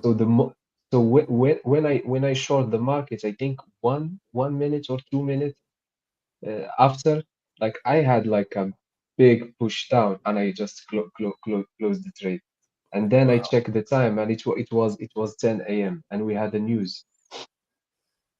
So, let me see, and it was a gap.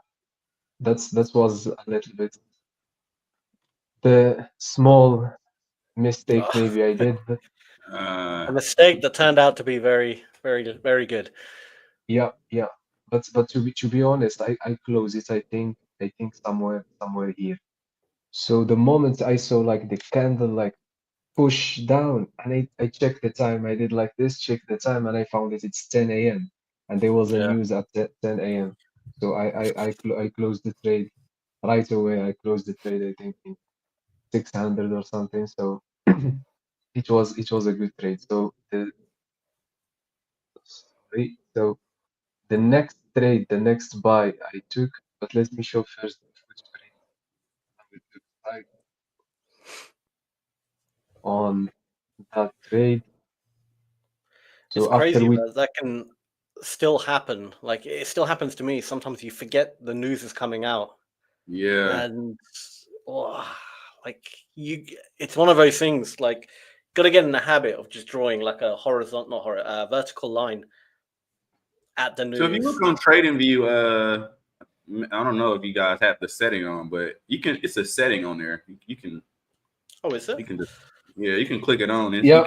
you see it. To It's add like it's a vertical line. Oh, yeah. oh, nice.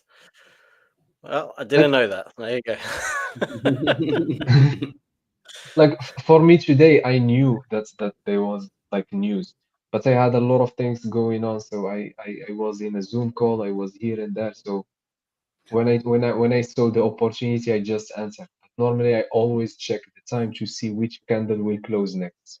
You know, scalping, you should check if the 5 minutes will close. You should check the 5 minutes. If the 15 minutes will close, you should check the 15 minutes. But Yeah. it went to my direction this time. So we continue. Let's say the winning streak. Yep. Yep. The, Yep. Yep. The market's been hot lately. I was telling Sam earlier today. I've been saying it like 6 weeks in a row. Crazy. This Been week good. alone for me has been 3 Mona Lisa trades. 3, and it's today is Wednesday. Nice. The market is back. Yeah. or because I talk with a couple of traders and you hear a lot of things. Like there is a lot of traders are let's say suffering a little bit at this time because they are used to, let's say, January, this drama that we had and those like let's say big volatility, big movements.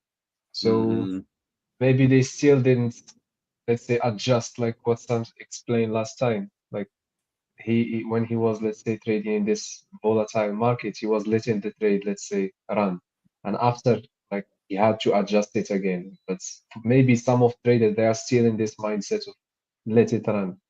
Yeah. Now we are approaching the summer, so base hits in and out. At least for me, Yes. That's the way forward. going. Yeah. So actually, this trade right here. So yes, we had this big candle right here. We touched demand. We respect the demand, but we still came back to this 4-hour supply that I showed earlier. It was not 100% clear, but at least we got, after we took the highs, we start to get in some absorption here. And then when I switch to the 5 minutes,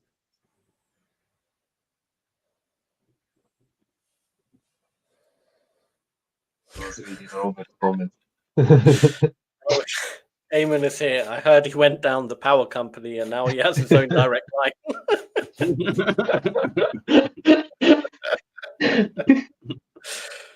Had some engineers come out, like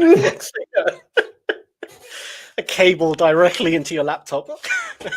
Right. Yeah. So we had some good absorption on the 15 minute, 30 minutes, and then we got, let's say, this candle here. We took the previous candle high, close red. We had some big absorption here, but here it was, let's say, a big order at the low of the candle. So I was, let's say, okay. And here it was a news. If you check the time, 15:45, it means 9:45. We had a news at 9:45 also. Yes, we had news at 9:45 also. So I said, okay, maybe because it was this big cluster here, it was with the news, like at 9:45, maybe we see the continuation to the upside. But I was waiting because I was, let's say, not sure 100%, but I was, let's say, more into taking shorts. So I already, like, the way I trade, I feel more comfortable taking more shorts than buying the market. Like selling the market is more, let's say, comfortable to short. I see sometimes, let's say, some setups. If I flip the chart when the market, let's say, is trending bullish, and I flip the chart, I don't know if you know this option, Sam. Like you flip the chart, so What do you you can mean? see, for example, you see let's say a bullish trend, but you like more, let's say, to sell the market. So what you do is I think it's alt something. You flip the chart, so you see it's going down instead of going up. Oh, I don't get why Yeah. you would do that though. No, just I'll what, just because confuse you, right? no Yeah. because sometimes I found it hard to buy. This is why I start doing this. Sometimes I find Okay. it hard, even like it's similar setup, but I found it sometimes hard to buy. You I know see. what I I mean? see. I didn't even know that was a thing. Yeah. So you flip the chart. I forgot what it's alt something on TradingView, like alt. I will check it later. I So think we Yanni had the does new that sometimes. Yanni also do it. Yeah, I believe so. Okay, yeah, it help a lot. For example, if you are, for example, Sam, you like more to buy, and there is a, let's say, a bearish market, and you don't see much setup. If you flip the chart, you will start to see the same setup you are buying, Yeah, like you buy normally. You Ah. see it. yeah. Yeah. Yanni does that. What about, like, say that's the chart like this, right? What about if you flip it this way? And then you never know. Has anyone ever done that? We should try it. Flip It's it. funny that you even brought that up because that's what Paul Right. said yesterday in the sessions. Oh, did he? Yeah. I'm They gonna got try those that. screens that do that. It's like fully, you can do the whole thing. Yeah. Flip it 90 Yeah. degrees. And then maybe you Yeah. might see like a different style, because if it's trending upwards, it will look like it's going, well, it depends which way you flip it, either left or right. And then I don't know, you might see. Sam, the engineer. Yeah, I might try this actually. Hi, Michael. We have a new engineer right here. You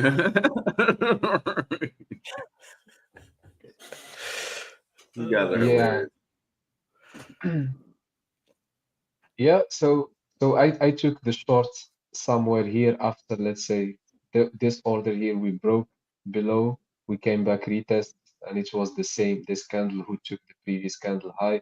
I had the confirmation on 15 and 30 minutes that we are in an absorption, so I short the market, and it was the news. It was the news, and I think I got out somewhere here. That was the first trade I took. The second one, similar setup, just this time it's on the 3 minutes. So where you can see here, we took the previous candle low, the left bit, you see this wick, close green, and we start continuing. Again, we took the previous candle. Did this? Yeah, it's here. Took the previous candle low, close green, got the continuation, and I took a small buy, but I got out somewhere here. If I will check just the footprint, here you can see, let's switch to 3 minutes.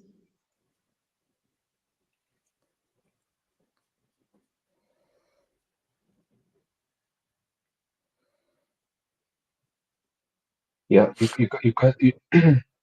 you can see here that we have big cluster at the top and we push down.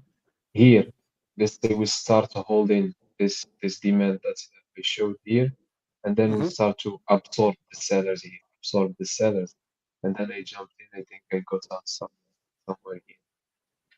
Like I have this feeling lately in this let's say small winning streak. And I always say, okay, maybe I should let it longer. Maybe I should let it longer. But the thing is, like, even it go to your direction, like, even you are doing good, let's say, but your brain is always telling you, okay, what you should change, what you should do better. Maybe you should keep it longer. So I had this internal fight lately, just to repeat to myself, just focus on base hit, just focus on base hit, just focus on base hit. So like managing the emotions, it's not just when you are in drawdown, but always when you are in profit, because sometimes, and I got this a lot of times, like sometimes you feel like it starts to be like a routine, like you are not, let's say you are not how to say it, like you are not creating something, you are not doing something, and this is the trap, because you have just to keep remember that just don't act smart. Don't act smart. Just do what you do normally. Base hits, and that's it. So Yeah, agreed. really. That's that. I think that's where a lot of traders will mess up at, right? Like, and you can really see this with traders who pass a challenge. They get funded, then they blow their account like immediately. It's like you would think that you shouldn't have a problem, but no, you changed up your approach, and that's why you are where you are now. Because it's so important, right? To just stick to it. That's why we always talk about. You know, you can have the edge, risk management, the whole thing, but that final piece, that mindset piece, is the hardest beast to really conquer sometimes, because it's just an internal battle. You telling yourself, no, you should do it like this, or I'm gonna do it this way this time, or next time I'm gonna. It's just it's something that somebody can't do for you. You got to do on your own. You know what I mean? Yeah. Versus the other aspects of it. So yeah, I would super say important. whatever prop challenge you take, whatever account size you go for, treat it as if it's half the value of it. So if you're taking 100K, treat it as if it's a 50K account, like prop account.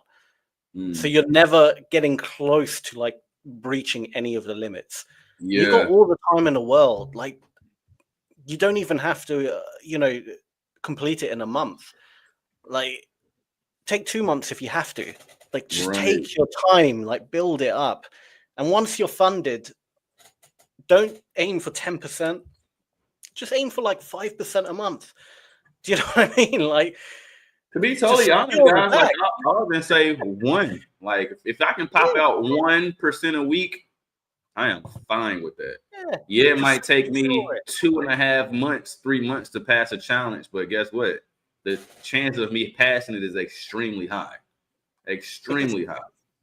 Getting bigger payouts on a smaller account is a lot. Long term is not even going to make you as much money, even if you focus on getting more capital. But then smaller percentages. You're going to make a hell of a lot more if you, start with 100K, protect it, grow to 200K, protect it, and then eventually get to like 1 million in funding. If you're doing, like Michael said, even 1 or 2%, 1 million in funding every week. The crazy part about trading is you can scale in very fast.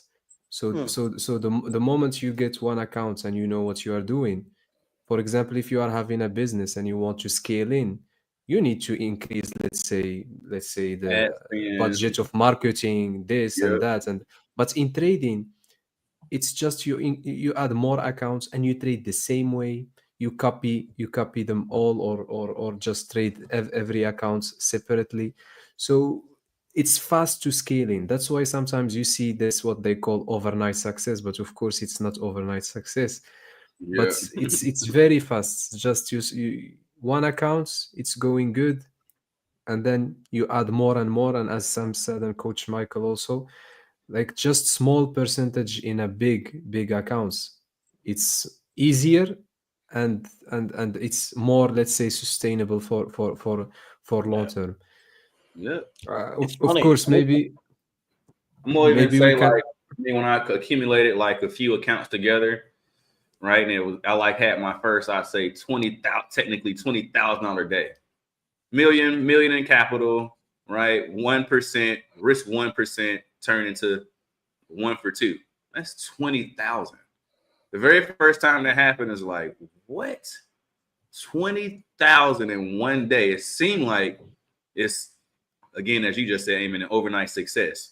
But man, we talking about 12 years of losing and often failing to someday get to days like this, right? Like it takes forever sometime, but I mean, I hate to sound so cliche, but slow and steady wins the race, especially in this game. Like seriously. And like about I don't know if you agree, coaches, but about passing accounts, like if you never made a 5% or a 10% on even like your private account, you have to take it very, very slow. Because if you made 2%, you have to be grateful. You have to pay yourself, buy yourself something.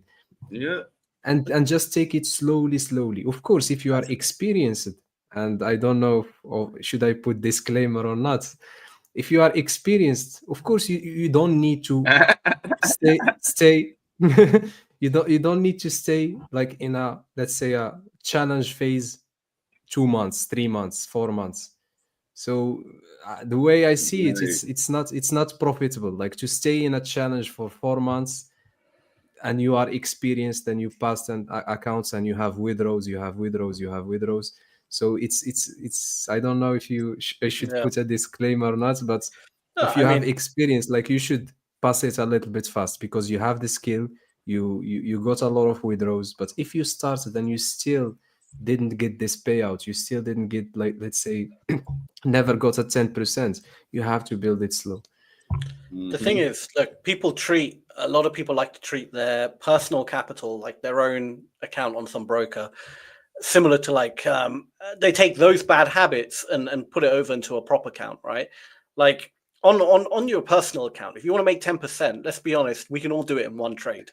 One Right. scalp trade, I can make 10% of that balance, right? I just have to, like, the only way I can do that is massively over leverage, right? Use a lot size way too big and risk, 40% of the account or something. I can easily make 10%, no problem, right? I don't even have to risk 40%. That's way too much risk, but I can easily do 10% in one trade, no problem, right? But you can't do that on a prop account. Do you know what I mean? So I see, like, even on Instagram, like in comment sections of whatever, I see people like, oh, this hedge fund only did like 6%. They're rubbish. I did 6% in one trade. And I'm like, Right. You're not getting it, man. Like, Yeah.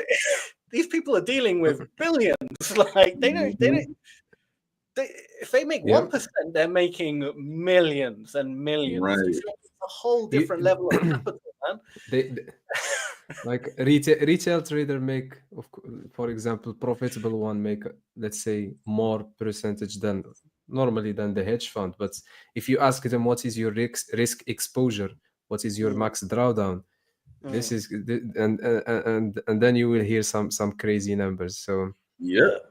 For me, like, just even knowing with most prop firms, you can't, 6%, you're done, right? You baked right at 6%. You breach the account, that's it.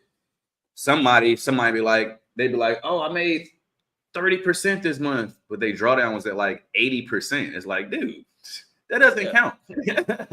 that doesn't count. Yeah, that means at any moment you're going to lose 80% of the account just to make 30%. Nobody will give you money. Nobody big is going to give you money.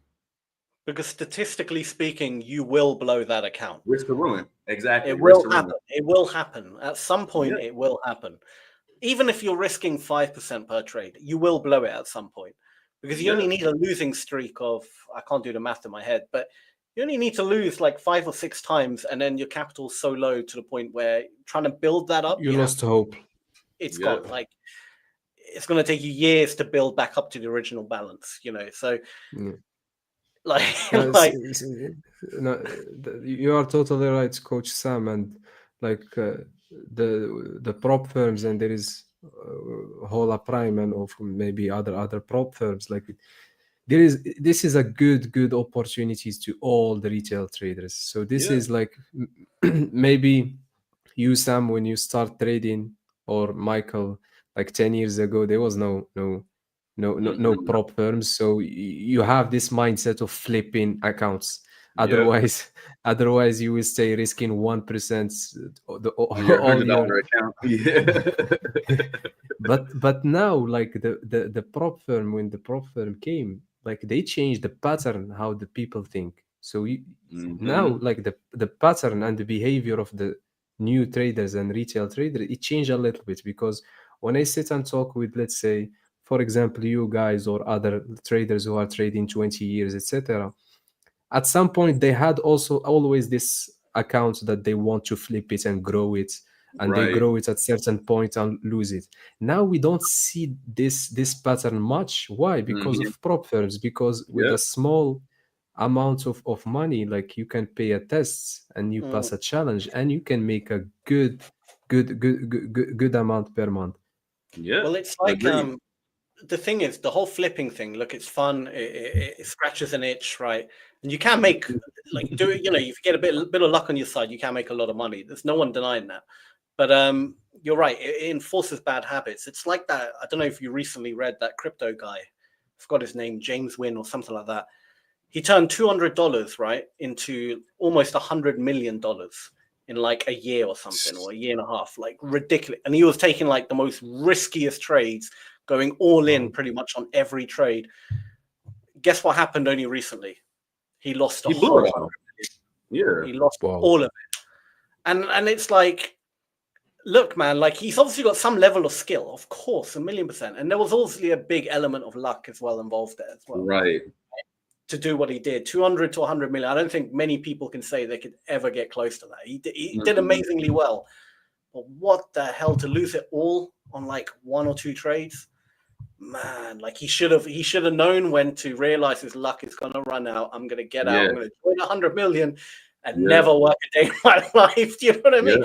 he had the Yeah. perfect out, but his He's the greed- same guy that on the movies, they know what they're doing wrong the whole time and he just won't stop. Like just all of cartel, whatever drug movies and stuff is like, dude, you're supposed to get out at one point. We've seen this movie 100 times. Like, why would you think that you're different? Like, I'm get trying out. to think. Go Like, legit.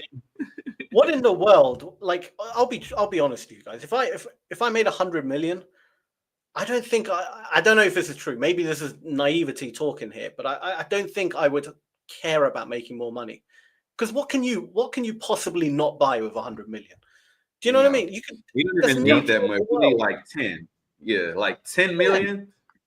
If I get the 10, 25 million, I'm not doing nothing else. I'm just gonna be totally honest. I'm not doing nothing else. Now I will admit there is this part of me that says, hey, I would just want to be Bobby Axelrod from Billions, right? I made my bread now. I'm gonna be Bobby Axelrod. I'm gonna get everyone else rich now. Yeah, that would be that part. I enjoy trading, I really do. I honestly think that I'll be doing this for the rest of my life. Like I enjoy and the whole part of it, right? Like you spend 10 plus years developing this skill set. I'm not the type of person to let skills like this just foster. I'm just not. So I will do this for the rest of my life, no matter what. But outside of trading, I'm not doing nothing ever again. Like ever again, I'm not doing anything. And I'm having short trading days, right? I'm on from New York Open 2 hours, and I'm hitting some secluded island or something after that. Like, you know, hopping my jet and I'm anywhere in the world. Like that's what I'm doing.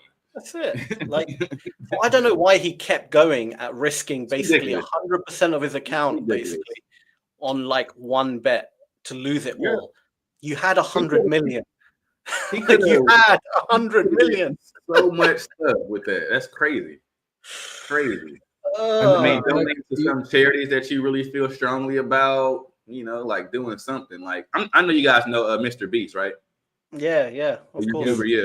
Like stuff like him, right? Like he does crazy stuff, but at the same time, he also does some crazy good stuff. Like built 100 homes. He done got like 100 amputees' legs. You know what I mean? Like he does a lot of good work, guys. Like crazy, super crazy. So I like stuff like that. Yeah, absolutely. Like giving back is good for the soul, man. Like, you know, obviously Mr. Beast does it on a massive scale, but like, I feel like anyone, as long as you're not completely, you know, like homeless or something, I think we could all like give back a little bit, you know, give back what you can. It is good for the soul, makes you feel good. And it's plenty of times here, right? Like obviously certain parts of Mexico is like, you know, a little less fortunate, but everyone's here is super nice, right? Like, I mean, it's times all the time where we might go to breakfast or something, and you know, someone's like, you know, can you guys help me out? We're like, you can get whatever you want. Like, here's the menu, get whatever you want. You know, like, do you want something to go? Like, you know, get something to go to, and you know, have a great day. Like, you know, things like that. I really, really enjoy stuff like that. It's been times somebody asked me for $1 or something. I'm gonna get this guy a $20 bill. Like, here you go. yeah, here you go. No, absolutely. That's it, man. You mentioned, Michael, you mentioned something earlier, and I had this before even to become profitable. When you said like you can't do nothing other than trading, and I am sure like there is unprofitable traders like with us now. Right. They are having this, and I had this when I was unprofitable, and I don't want to do anything else. So for me, like I am a civil engineer. I studied 5 years civil engineering, and I start work like I start working for 1 month and something, and then I drop because just I want to just trading, and I am sure that there is a lot of traders watching us, or they will watch the recording. They have the same idea, and it's true. Once you start trading, you find it very, very, very hard to do something else. Yep, it's true. And not even being biased, right? Like I want to say we have the best profession in the world. Of course, I would say 100%. That's what I do. But I don't know anything else that even touches this. Like, are you serious? 100%. I agree. I think trading is definitely the best profession. I mean, there's nothing else on this planet, right, where you can work on your own terms for the most part, right? Where the camera's doing the whole thing again. You can work on your own terms. You can make, theoretically speaking, unlimited amount of money. And in order to increase your like wage or increase the amount of money, it's literally changing a lot size. Like imagine if you like a normal business, right? If you want to double your sales, you're gonna have to double your marketing, double your team, double your stock, and that doesn't even guarantee doubling sales, right? Because there could be market saturation or whatever, right? Trading, double your lot size. Now you've made twice as much. Like that's it. I'm not saying you should just double it randomly, but like theoretically speaking, you can just increase the amount you make with a click of. And some of the richest people in the world, we talking about billionaires, whatever, they're in finance, right? It's the same circle, right? Like I try to correlate it to sometimes about like to get to a certain destination or to live, I guess, a certain life that people want to live, you need the right vehicle, right? Like you can't work at McDonald's and try to like, you know what I'm saying? You're trying to make hundreds of $millions. Like that's not right. You need the right vehicle. And in this case, the right investment vehicle. And trading is it. Trading is a damn Lamborghini mixed with a Bugatti type of car, right? Like nothing gets better than this right here. But in the beginning is a Toyota in the beginning. Yeah, in the beginning, there's a Corolla. Yep, the little putt. But Michael, I would actually argue that even like the richest people on the planet, Musk, Bezos, whatever, right, are technically they're rich because of trading. Because Musk is only worth, I don't know what his net worth now is, let's say 200, 300 billion, whatever it is right now, because he owns X amount percent of Tesla, and Tesla's value is only that high because everyone keeps buying Tesla stock because it almost became a meme at one point. Technically because of trading. Do you know what I mean? Like it's a finance thing. He's not worth 300 billion because they sold 300 billion plus in profit of cars. Like they haven't sold anywhere near that. I don't even think they're profitable. Do you know what I mean? I don't think Tesla's even a profitable company yet. It's just the stock. Do you know what I mean? The value of the stock. 100%. And people, you know, whether they know it or not, and again, you just got to get in the game. Like the only thing about this is, man, I wish, and everything happens for a reason, but I do wish I would have found this earlier, like for real, like 1,000,000%. But I'm about to close this, because I know we got to jump off. I'm finna close this gold trade. Yeah, I'm already up for the day. I don't got nothing else to do. So this actually turned out okay. Yeah, really good. Let me see. We'll go through Robert's comments after. Go anywhere, but slightly. Still. Anyway, it's only like $30 or something. But I'm gonna go ahead and close this bad boy out, and we are done for the day. I didn't get to show you any, but I took two trades I took today. Smashed them was USD CHF on the short, right? And then if you look at this, look at these two. USD CHF looks just like USD JPY. I took both of these today. Smashed both of them. Very nice. Really good. Nice. Yeah. We'll just quickly read out some of Robert's comments. He left quite a few. He said, that's what I finally figured out myself. The futures prop firm I use has a monthly fee, and then it resets. So I've been pushing to pass every month. I figured out that I think it's causing me to fail them because the one that that's always positive, I've been taking slow. I think I got what you mean. So now I've realized I don't care if it takes me 2 months or longer. That's right. That's right. That's true. That's how you got to look at it, Robert. He said, I think this is regarding if you had 100 million, I'd probably put 1 or 2 mil into AGNC so I can have my monthly needs met off the dividends. Then I'll just be trading a little in the morning for the heck of it, then practice to go pro in golf. Hey, that's a good idea. Why not? I like that. Right. And then lastly, about giving back. So they have done statistics on giving and found that at some point in time, you receive 1.6 back of what you gave. Come on, how much? Who wants my watch? You want my mic? Take my phone. Man, that's a good statistic. So if you give away $1 million, you get $1.6 back. That sounds good. Good risk reward ratio, that is. Right. It's a universal risk to reward, right? But I think for those statistics to work, you should give without thinking that you will receive. Yeah. So It's gonna come from the heart. Yeah. Yeah. So 100%. Sam, you can give me your watch. We still Too have late a now. couple of seconds. That wouldn't come from the heart, Eamon. So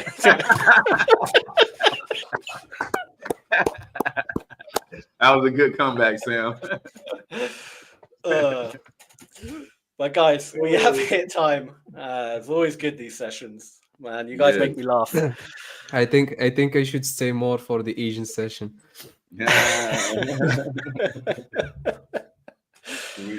Well, we'll see you guys tomorrow.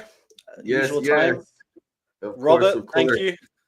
We'll catch you All right, tomorrow. Robert, Amy, Sam, I'll check you out tomorrow. Awesome. Thank Have a you, good guys. evening, guys. All right, Bye-bye. guys.